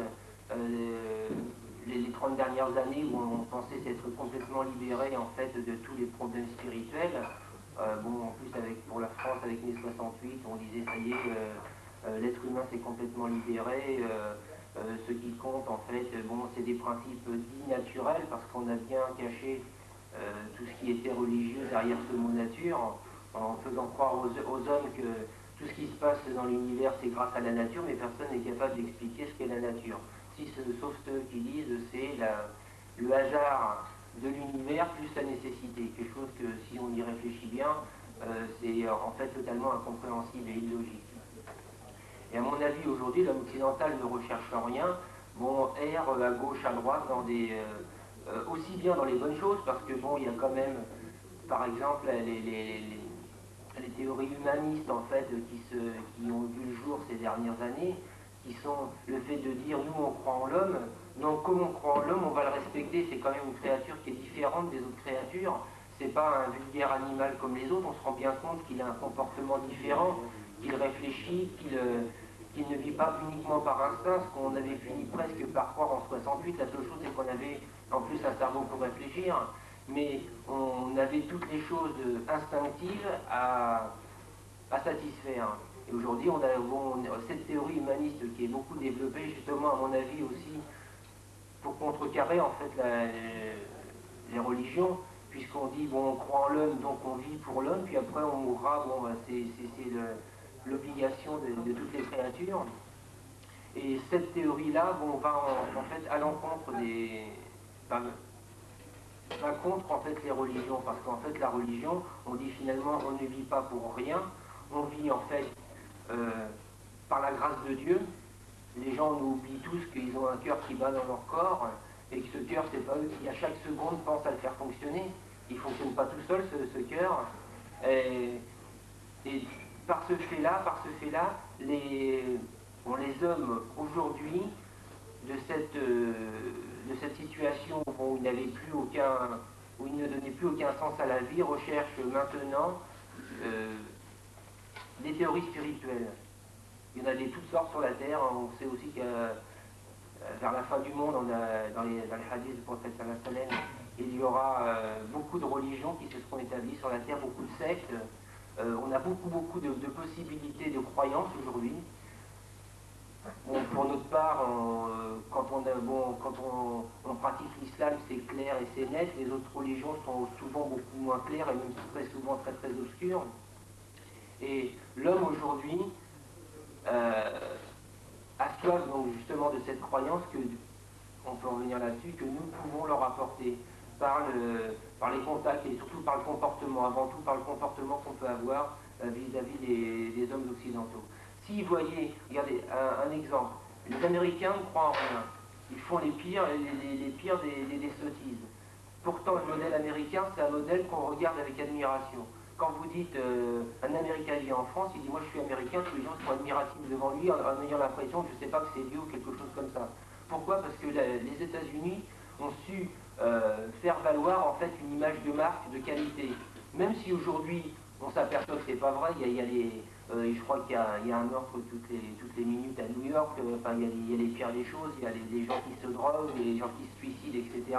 On a encore gardé en Occident l'image de marque des Américains qui sont pour d'une part nos sauveurs de la guerre 39-45, mais qui sont en plus ceux qui sont capables d'aller dans l'espace, qui sont capables de construire des choses gigantesques, etc. Ce comportement, enfin je veux dire cette image qu'ils se sont faits, bon, il y a eu une certaine époque, certainement que ces gens-là avaient beaucoup de volonté pour arriver, puisqu'ils sont allés dans un endroit où il n'y avait pas grand-chose, finalement. Bon, ils ont quand même réussi à détruire les Indiens, mais avec tous leurs films, ils ont bien réussi à nous faire croire que c'était les Indiens qui étaient des tueurs, des monstres, etc. Ce que je veux dire par là, c'est que l'image de marque qu'ils se sont donnée font que quand on les regarde, ces gens-là en Occident, on considère toujours que c'est des gens qui sont mieux que nous, qui sont supérieurs à nous. Bon, saniquement, c'est évident que ils ne sont pas comparables aux musulmans, mais nous, pour qu'on se fasse valoir, pour qu'on nous regarde avec admiration, c'est dans notre comportement, même à la limite si on ne dit rien avec notre langue, même si on ne parle pas avec les gens, si on se comporte correctement, on aura de nouveau une bonne image de marque, et certainement que les gens viendront nous poser des questions aussi. Enfin, moi j'en suis convaincu. Moi, ma vie, et bon, ceux qui m'en ont parlé, entre autres un dentiste juif, qui lui ne sait pas que je suis musulman, mais qui m'a demandé des conseils pour l'éducation de ses enfants, parce qu'il trouvait que notre façon d'éduquer nos enfants était un modèle à suivre. Que faisons-nous pour éduquer nos enfants? On essaye de suivre que les principes islamiques, les principes de base qu'on apprend à tout le monde, à savoir le fait de ne pas voler, d'être honnête, etc., qui sont des principes qui sont simples et clairs. Bon, c'est un dentiste juif qui nous a demandé la façon dont on éduquait nos enfants, pour vous montrer que simplement par notre comportement, on peut amener aux questions. Les gens peuvent être amenés à nous poser des questions, à savoir pourquoi vous faites ça de cette manière, et vous voir quel est dans votre religion les principes que vous retenez. La deuxième question, à propos sur le fait de l'anxiété de l'homme occidental, l'anxiété de l'homme occidental, pour moi, c'est comme pour Youssef, en fait, bon, l'homme occidental est anxieux. Bon, c'est vrai qu'en France aussi, je crois qu'on a le plus fort taux d'inquiétude parmi les pays européens. J'ai lisé une statistique il y a quelques temps, comme quoi c'était de tous les Européens, les Français qui étaient, qu'on avait comptabilisé statistiquement comme étant la population la plus anxieuse. Les gens sont inquiets, ils ne savent pas de quoi, ils sont inquiets. Bien évidemment, ils ont tous extrêmement peur de la mort. Ils veulent se le cacher en disant oui, moi je m'en fiche de mourir, etc. Mais moi, enfin, je sais, parmi les gens que je côtoie, bon, par ma famille, par les amis de mes parents, que les gens sont très très inquiets sur ce devenir-là, parce qu'on se rend compte aujourd'hui, avec la vie qui va de plus en plus vite, qu'on est vite arrivé à 50 ans, 60 ans, 70 ans, et que finalement la mort c'est pour bientôt. Ça c'est une chose aussi auquel les Occidentaux ne pensent pas, mais qui est une certitude pour tout le monde, et même peut-être la seule certitude qu'on puisse avoir, c'est qu'on va tous mourir. C'est un principe qui est extrêmement, à mon avis, évident, puisque c'est une certitude absolue, et pourtant l'occidental feint l'ignorer. Mais au fond de lui, ça, à mon avis, c'est une des raisons pour lesquelles il est extrêmement anxieux. Et nous, moi, je vois ici, je rencontre des gens qui, bon, pour lesquels je détecte un petit peu cette anxiété. Bon, si bon, ils ont eu un accident ou il y a un proche qui est mort, c'est aussi une raison aussi qui me permet de profiter, moi, pour parler avec eux sur ma façon de voir la mort. Et après, ils me disent, bon, bah, c'est bien, oui, ça se voit que vous avez la foi. Mais je sais que d'un certain côté, même en leur parlant de cette mort qui finalement n'est pas une fin, je les ai un peu soulagés. Et je leur donne un petit espoir, ils disent après tout c'est vrai, finalement si lui il avait raison, qu'il y a effectivement un Dieu, et qu'après la mort c'est pas fini. Et je crois qu'on a ce grand pouvoir en tant que musulmans qui nous permet justement, sur différents sujets, sur même beaucoup de sujets, de parler avec les Occidentaux et peut-être de les soulager d'un certain nombre de mots qu'ils ne savent pas comment régler. Bon, sur la question de savoir qui a embrassé l'islam avec nous, moi je reste fermé aussi, j'ai pas de comptabilité, je cherche pas à faire des scores, je crois que c'est pas le but en fait. Hein.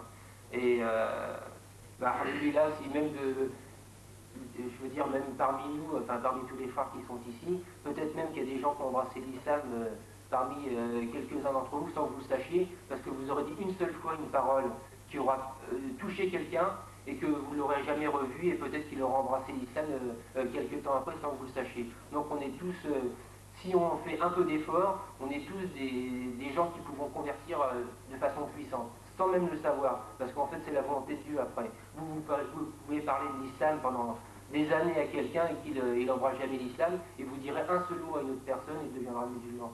Mais ça, c'est pas assez, à la limite, c'est la comptabilité divine, c'est pas spécialement à nous que ça revient. Nous, on est là pour, à mon avis, pour prêcher, pour faire valoir notre religion, pour que les gens, ça j'y crois beaucoup, nous admirent en fait, parce qu'on a de quoi se faire admirer. Si on se comporte bien, si on est pieux, les gens vous diront, ça c'est un comportement qui est exemplaire, c'est un comportement qui est remarquable, et on leur donnera l'envie de se comporter de la même manière. Ça c'est quelque chose qui est, à mon avis, extrêmement important.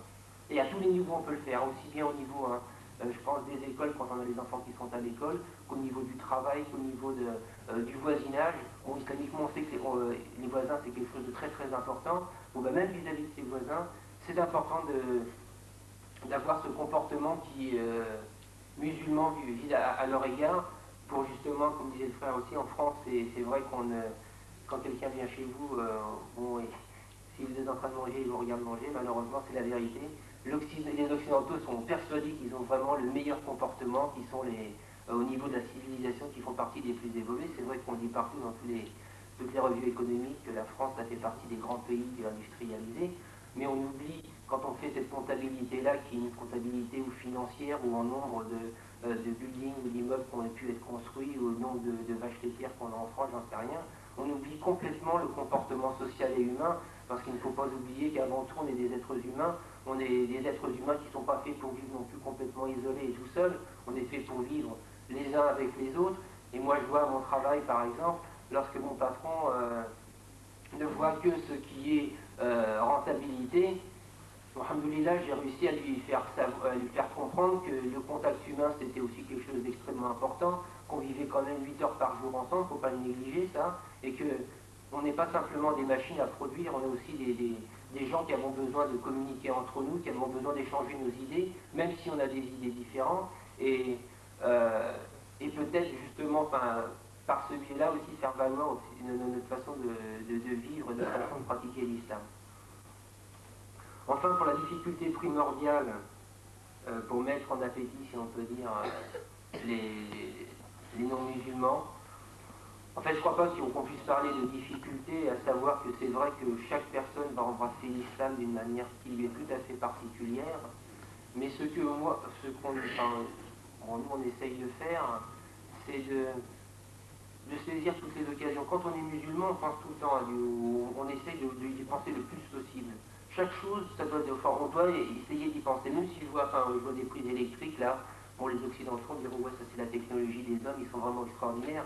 Moi je dirais, alhamdoulilah, c'est la puissance que Dieu il a donnée à notre cerveau qui nous permet de créer ces choses-là.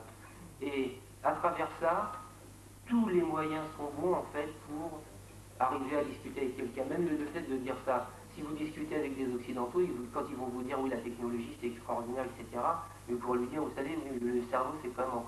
Enfin, je veux dire, cette technologie, c'est le cerveau humain qui l'a fabriqué. Et ce cerveau humain, tout dépend avec qui on est, mais ce cerveau humain, il n'existe pas comme ça dans la tête des hommes. Et pour vous dire que chaque chose peut être un moyen de discussion sur notre foi, sur notre façon sur le fait de croire simplement. Là, je crois que j'ai répondu à ces trois questions. Voilà. Je remercie le frère à répondre pour ces questions. J'appelle le frère Mansour, il est présent avec nous. Je l'invite à être parmi nous autour de cette table-là, Inch'Allah. Frère Mansour.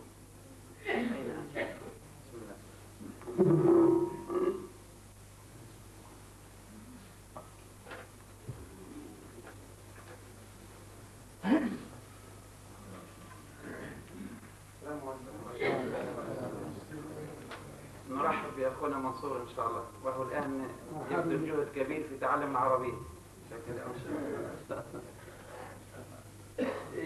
Je suis devant beaucoup de questions très intéressantes. Moi, je vais me contenter de poser ma troisième et la dernière question. Et je laisse la place aux autres questions qui sont, à mon avis, très importantes à poser et à avoir des réponses. Ces derniers temps, on s'occupe beaucoup des musulmans qui sont d'origine musulmane. Des activités sont adressées à ces musulmans-là, mais pour nos frères français, j'ai l'impression qu'il n'y a pas beaucoup de gens, beaucoup d'associations, beaucoup d'activités adressées pour ces frères-là. Soit au niveau de la connaissance de l'islam et approfondir notre connaissance de l'islam, soit au niveau peut-être pour l'apprentissage de la langue arabe qui peut apporter, à mon avis, d'après l'avis de beaucoup de frères, beaucoup de bien, beaucoup d'enrichissement à l'échelle de la notion de saisir le sentiment et saisir le sens du vrai mot en arabe. D'autre part, on ne voit pas nos frères, si on peut dire, on ne les voit pas comme on voit tous les autres frères dans les mosquées.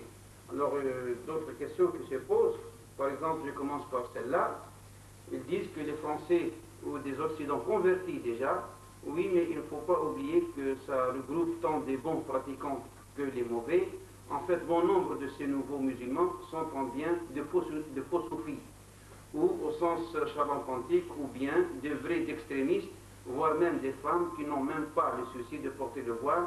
Alors comment faire pour guider tout ce potentiel musulman qui, hélas, risque de nuire à l'islam même? D'autre part, par quels moyens pourriez-vous tirer profit de la tolérance des Français pour prêcher l'islam?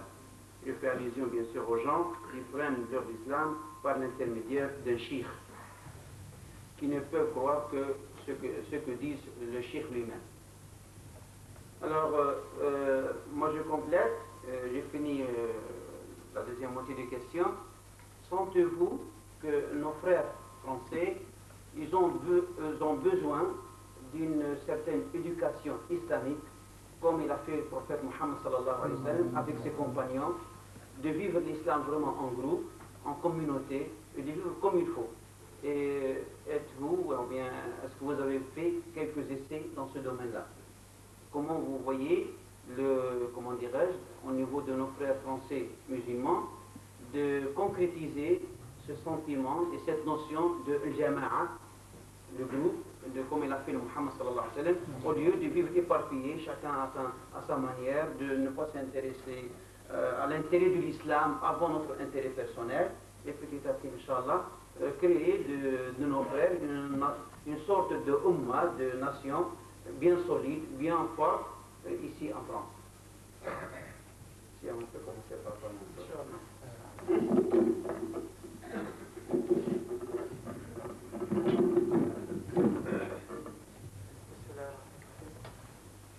Je vais, pour donner quelques précisions sur mon cas, me décrire très brièvement. C'est-à-dire, je suis français, bien évidemment, et musulman depuis, je crois maintenant, ça va faire 2 années.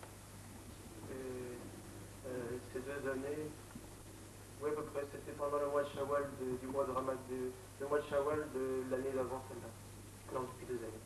Et j'ai connu l'islam par l'intermédiaire d'un frère libanais qui m'en a parlé, je crois aussi, simplement pour donner le message, en pensant toujours qu'il pourrait me convertir, mais sans être quelqu'un qui était fermement persuadé comme ça que j'allais me convertir. Et je lui ai fait la surprise en lui écrivant en Liban que je m'étais converti plus tard.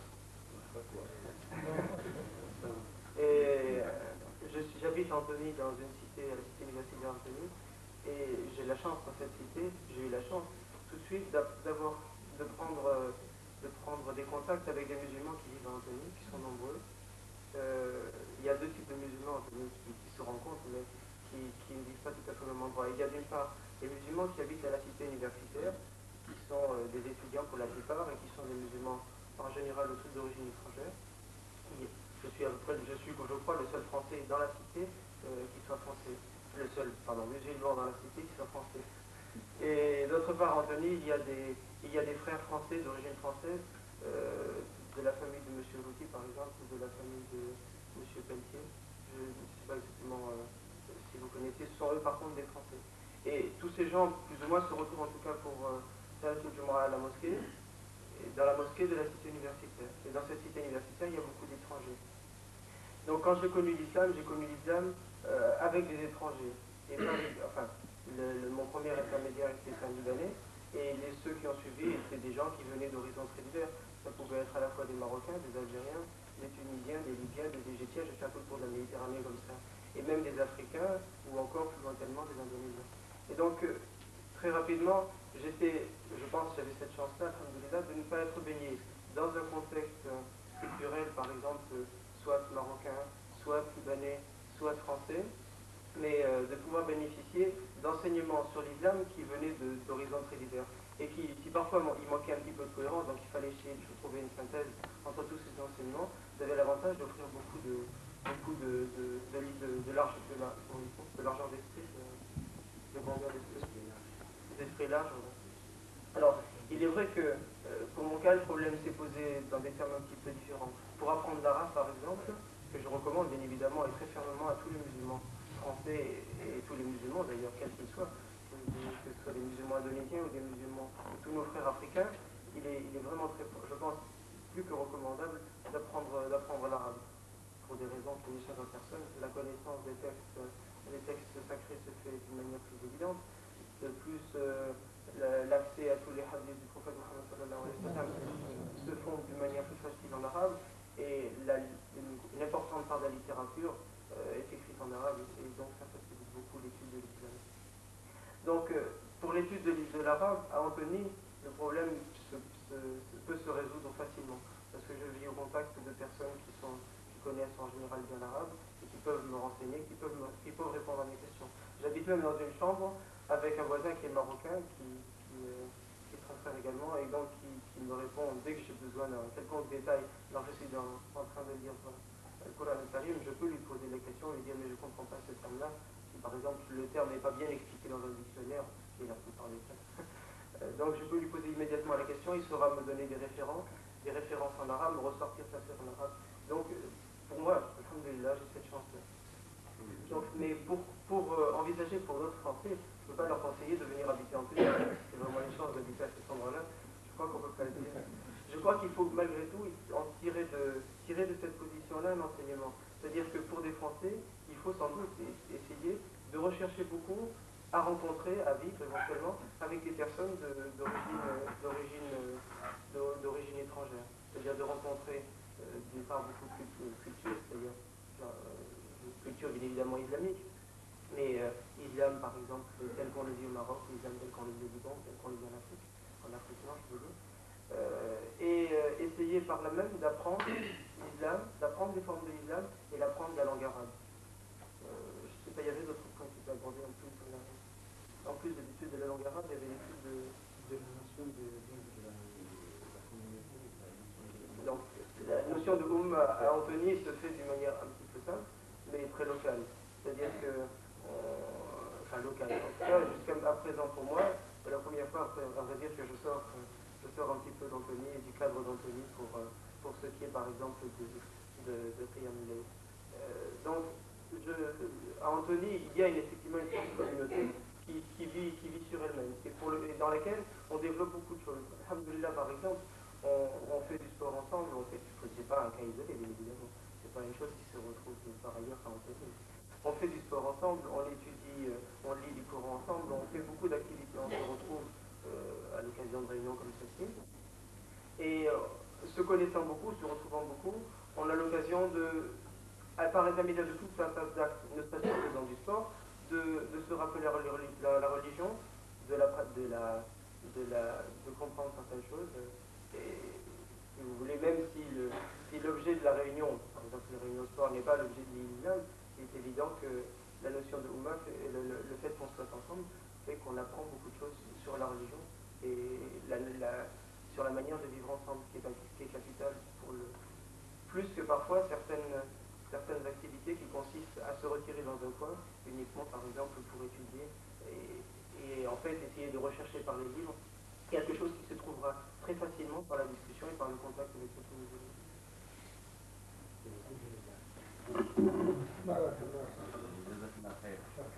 Oui, alors, les questions que posait notre frère aussi, elles étaient complétées par un certain nombre de questions qui étaient posées par d'autres de nos frères. Bon, le frère parlait d'un certain nombre de pratiques qui existent au sein de l'islam en particulier, qui peut être vécu par des Français ou par d'autres, et en particulier le tasawwuf, qu'on appelle aussi en français le soufisme. C'est une question qui est très délicate parce que, bon, j'ai dit tout à l'heure, bon, le soufisme, bon, il y a un respect pour ce qui est, comme le dit le professeur Medouba, le cœur de l'islam, mais comme j'ai dit aussi tout à l'heure, il y a beaucoup de charlatanisme et il y a beaucoup de gens qui utilisent cette méthode-là pour assujettir en fait un certain nombre de personnes et puis qui utilisent un certain nombre de pratiques qui sont très peu orthodoxes pour mettre les gens dans un état qu'il qualifie de spirituel, mais qui pour moi est un état second et qui n'est pas forcément une spiritualité, auquel on pourrait arriver sans utiliser ce genre de méthode. Alors, mais il ne faut pas qu'il y ait une exclusive non plus, c'est-à-dire que il n'y a pas qu'un, on ne peut pas dire non plus qu'il n'y a qu'un islam. Enfin, il y a un islam, c'est vrai, qui est connu, qui est bien connu, mais est-ce qu'on peut aussi limiter en fait l'islam à ce que nous vivons chacun d'entre nous? Parce que la plupart du temps, la perception que chacun d'entre nous a de l'islam est différente, peut-être pas fondamentalement, mais quand même sur un certain nombre de points, même parfois de détails, de celles que les autres en ont. D'ailleurs, le meilleur exemple, c'est les écoles qui se sont formées et qui sont hautement tolérantes pour la pratique en fait, de l'islam du point de vue rituel. C'est-à-dire, Shafi'i, Hanbali, Hanifi, c'est des écoles qui se reconnaissent et qui disent bon, moi je pense pas en fait que peut-être que l'autre école a raison comme moi, en fait on admet qu'on peut se tromper et que l'autre peut avoir raison. De même qu'on peut admettre aussi que l'autre peut se tromper et qu'on ait raison. Alors donc, la question qu'il faut se poser, c'est est-ce qu'il est préférable d'avoir quelqu'un qui n'est pas musulman du tout, ou d'avoir quelqu'un qui pratique l'islam d'une façon qui est différente de la nôtre. Parce que, bon, comme on l'a vu tout à l'heure, notre souhait, c'est que les gens deviennent musulmans.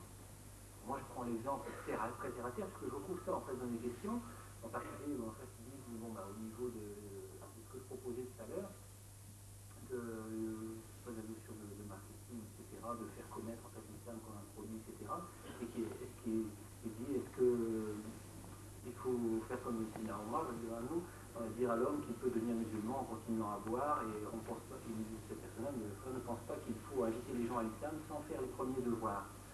de même que si on s'est rejoint en fait par un autre frère qui dit ne pensez-vous pas que tel questionnaire, comme je disais tout à l'heure, pourrait aboutir à façonner l'islam selon les plaisirs, désirs et passions de chacun.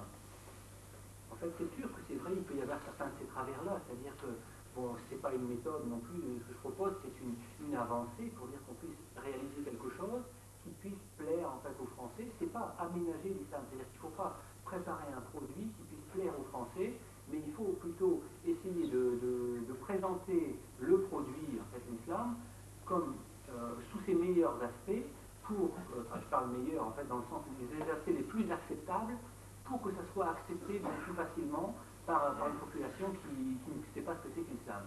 Donc c'est pas aménager le produit en disant bon, on va enlever tous les principes les plus difficiles pour dire bon, en fait que résumer ça à sa plus simple expression, non. Moi j'estime que l'islam, il n'y a qu'un islam, il faut le vivre à part entière. Mais seulement, on ne peut pas imposer la même chose à quelqu'un qui vient de devenir musulman qu'à quelqu'un qui est musulman depuis 5 ans ou 10 ans. Parce que c'est pas du tout le même personnage. Moi, je dis personnellement, j'admettrais que mon père, qui est actuellement, qui ne croit pas en Dieu du tout, il puisse être un musulman, simplement comme il en existe des centaines de milliers ou des millions actuellement, et simplement dire la ilaha illallah Muhammad Rasulullah. Parce que déjà, c'est quelque chose qu'il n'a pas, parce que pour l'instant, en fait, il n'a pas ce statut-là. En fait, bon, on ne peut pas le qualifier non plus intégralement musulman, quelqu'un qui, on ne peut pas être musulman en désobéissant à Dieu, puisque musulman, islam, c'est aslama, c'est se soumettre à Dieu. Donc comment est-ce qu'on peut se soumettre à Dieu si on n'applique pas en fait ce que Dieu nous demande de faire?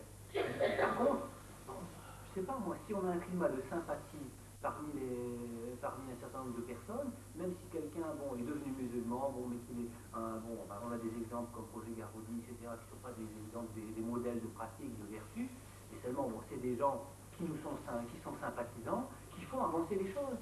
Parce que déjà, ils parlent bien l'islam, bon, ils ne font pas, bon, ça les regarde, c'est entre Dieu et eux-mêmes. C'est pas à nous de venir s'ingérer en fait dans telle ou telle chose. Bon, bien sûr, si c'était un comportement scandaleux, il nous appartiendrait en fait de rectifier. Mais seulement, bon, sur un certain nombre de points, bon, il nous est quand même profitable. Donc, il faut essayer de prendre les bons côtés des choses, de même que dans n'importe lequel.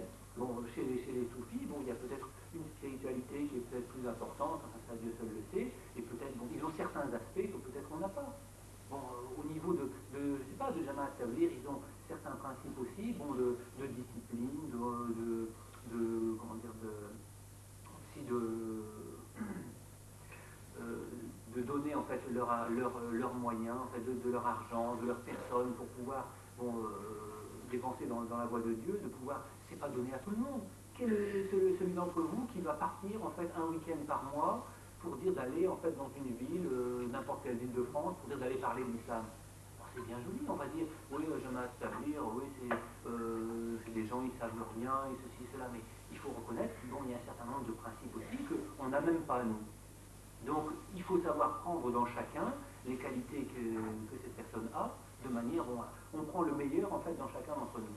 Mais bon, on ne peut pas se considérer nous-mêmes comme des modèles, donc il faut savoir tolérer chez les autres, que bon, ils n'ont peut-être pas la capacité de comprendre telle ou telle chose, la capacité de l'appliquer, et que petit à petit, ils vont y arriver. Comme je disais l'exemple de cette sœur tout à l'heure, qui au début ne fallait pas du tout mettre un foulard sur la tête, maintenant elle est plus royaliste que le roi, elle oblige maintenant chaque sœur qu'elle rencontre à porter le foulard.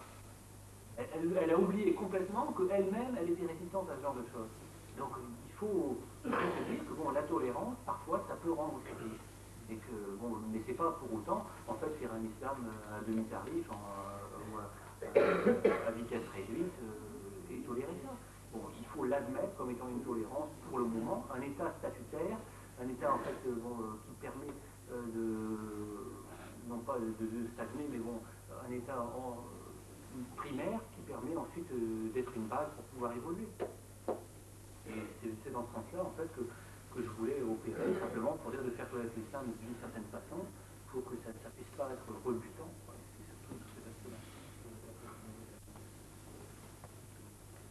Oui, alors au niveau des Français musulmans convertis, c'est sûr qu'il y a un effort peut-être à faire aussi, mais il faut que ça vienne d'eux-mêmes. C'est-à-dire que, bon, il faudrait les pousser un petit peu, mais bon, on ne peut pas obliger non plus les gens. Bon, ce que j'ai reproché à beaucoup de Français, je dis franchement que je n'ai pas eu beaucoup d'affinité avec beaucoup de Français que j'ai rencontrés jusqu'à présent, parce que peut-être bon, il y a des déjà 90% qui sont soufis et j'ai pas cette aspiration.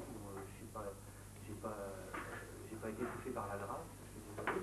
Mais d'autre part, bon, il y a un certain nombre de Français aussi qui ont continué à vivre de la même manière que qu'avant qu'ils soient musulmans, c'est-à-dire d'une manière bourgeoise, c'est-à-dire bon, on a l'islam, on a un décor musulman chez soi, etc. Bon, on pratique, mais seulement bon, en dehors de ça, bon, ça ne change pas les habitudes, quoi. C'est-à-dire que bon, on n'a pas ce souci en fait de se fondre dans la communauté, d'aider son prochain, de laisser passer.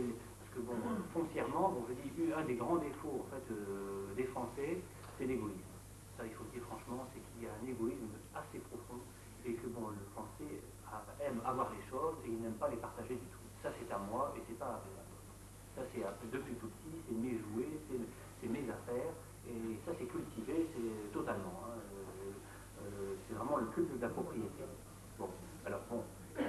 Alors par contre, en islam, bon, bien sûr, il y a une notion de propriété. Hein, c'est pas comme dans le communisme où la propriété c'est le vol. Non, il y a une notion de propriété, mais c'est quand même, il y a une notion de partage et aussi bon, de se rendre compte qu'il y a des gens qui sont plus défavorisés que nous et qu'il faut savoir partager avec les autres. C'est-à-dire qu'il faut savoir se fondre dans la communauté, pas se croire supérieur parce qu'on est français et que bon, on a peut-être eu l'occasion en fait, d'apprendre mieux parce qu'on a eu certains éléments, certains livres, certaines choses, une certaine culture, et que donc se croire le seul monde de l'humanité. Non, on a beaucoup à apprendre de nos frères musulmans, quelle que soit en fait leur humilité, quel que soit bon, leur statut, parce que bon, il y a un certain nombre de qualités qu'on retrouve chez les frères qui, même s'ils n'ont pas une culture extraordinaire, bon, eh bien, il y a certaines qualités de cœur, qualités d'esprit qu'on retrouve chez eux et qu'on ne possède peut-être pas.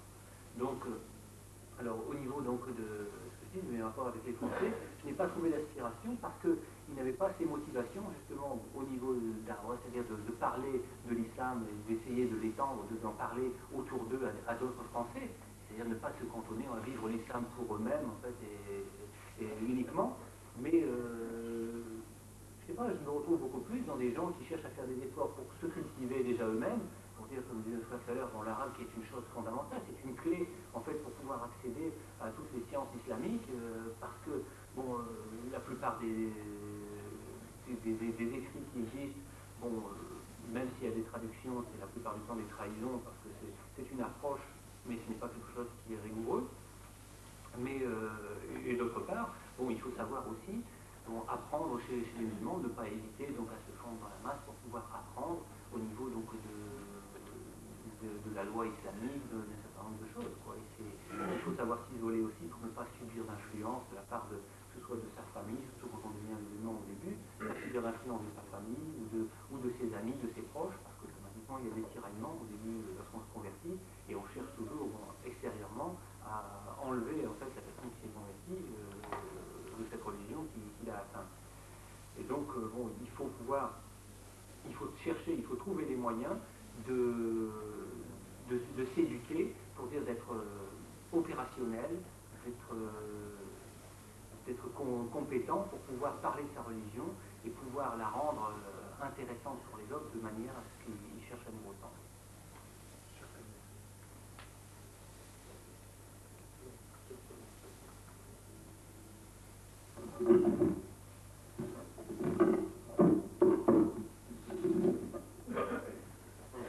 Encore quelques mots pour répondre aux questions de notre frère, à savoir bon, que faire pour les Français musulmans. Moi, j'ai remarqué une chose, c'est que normalement, pour les musulmans, on a une obligation de se rassembler une fois par semaine, c'est-à-dire le vendredi, pour la prière du vendredi.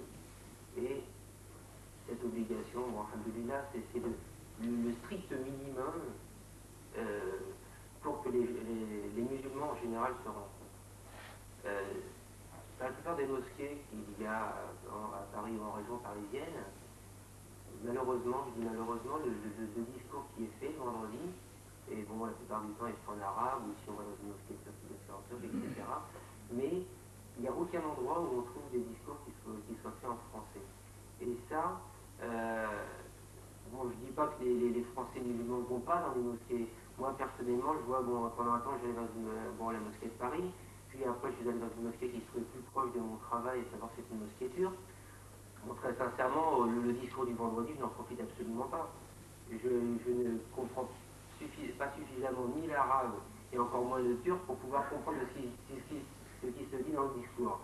Et c'est vrai qu'on rencontre malheureusement à ce moment-là, qui est pourtant un jour privilégié pour les musulmans, on rencontre aussi malheureusement très peu de Français.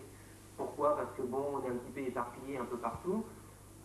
On ne profite pas donc malheureusement du discours du vendredi, et peut-être que si parmi nos frères qui font les discours le vendredi à la mosquée, on en avait qui le faisaient en français, je pense que ça attirerait quand même plus de Français, disons, au moins déjà à la mosquée le vendredi, et qui, bon, après, en rencontrant des gens régulièrement, s'intégreraient peut-être plus avec le reste de la communauté. Parce que c'est vrai qu'on reproche assez souvent aux Français de ne pas les voir. On dit oui, il y a des musulmans français, mais on ne sait pas où est-ce qu'ils sont. Je ne sais pas, enfin, c'est le nombre de musulmans quand on dit convertis. Enfin, je sais qu'il y a des nombres complètement aléatoires. Hein. Ça va, je crois, je ne sais pas si c'est pas de 200 000 pour la mosquée de Paris. Enfin, je crois un chiffre beaucoup plus élevé d'après d'autres sources. Donc en fait, on ne sait pas exactement, c'est vrai, où se trouvent les Français musulmans. On existe quand même. Je pense que pour la plupart, on essaye de travailler. Quand je dis on essaye de travailler, c'est-à-dire qu'on fait les gens font le mieux possible. Bon, c'est peut-être pas suffisant. Ils sont encore, c'est vrai, assez éclatés partout, mais bon, par rapport au reste de la communauté musulmane, on reste quand même pour l'instant minorité. Bon, on est dans notre pays, c'est vrai. Donc on a normalement un devoir qui est plus important que le reste de la communauté, puisque nous on a des contacts en règle générale plus faciles avec les instances françaises et l'opinion publique française. Mais bon, le premier point, donc ça c'est un petit point, mais au niveau des discours en français, je pense que ça pourrait faire valoir plus de rassemblement de la part des Français, puis ça permettra en même temps au reste de nos frères de plus les contacter, de discuter peut-être un peu plus avec eux. La deuxième chose, c'est qu'au niveau, effectivement, deuxième nécessité pour les Français, à mon avis, pour les musulmans français, pour les attirer, c'est de faire des cours d'arabe, ça me paraît évident aussi. En réalité, c'est difficile à trouver des cours de bonne qualité. Mon autre frère, Alhamdoulilah, qui est à Antony, il a la chance d'être extrêmement bien entouré, et ça, c'est vraiment une grâce pour lui de pouvoir bénéficier de cela, j'en suis persuadé. Moi, personnellement, bon, je l'avoue, je ne parle pas l'arabe. Bon, là, je viens bientôt déménager. J'ai essayé de trouver un endroit, enfin une ville, qui soit plus proche, en fait, de la communauté musulmane, à savoir les villes où il y a une sorte de dominance de maghrébins ou de musulmans. À mon avis, pour nous, Français, c'est une nécessité de s'en rapprocher. À titre d'exemple, je vais parler d'un monde qui est complètement différent, qui est le monde des Juifs. Eux, par mon travail, je connais des gens qui travaillent dans la société, qui sont juifs, et qui me disent qu'est-ce qu'on fait nous? Nous, on cherche à avoir des villes dans lesquelles on est en très très grande quantité. Pourquoi? Pour être proches les uns des autres. Il dit, que font les autres Français? Ils sont éparpillés un petit peu partout, même s'ils ont des affinités, ils sont éclatés un petit peu partout dans la nation. Et je crois qu'en tant que musulmans, on a cette obligation d'essayer de se rapprocher les uns des autres,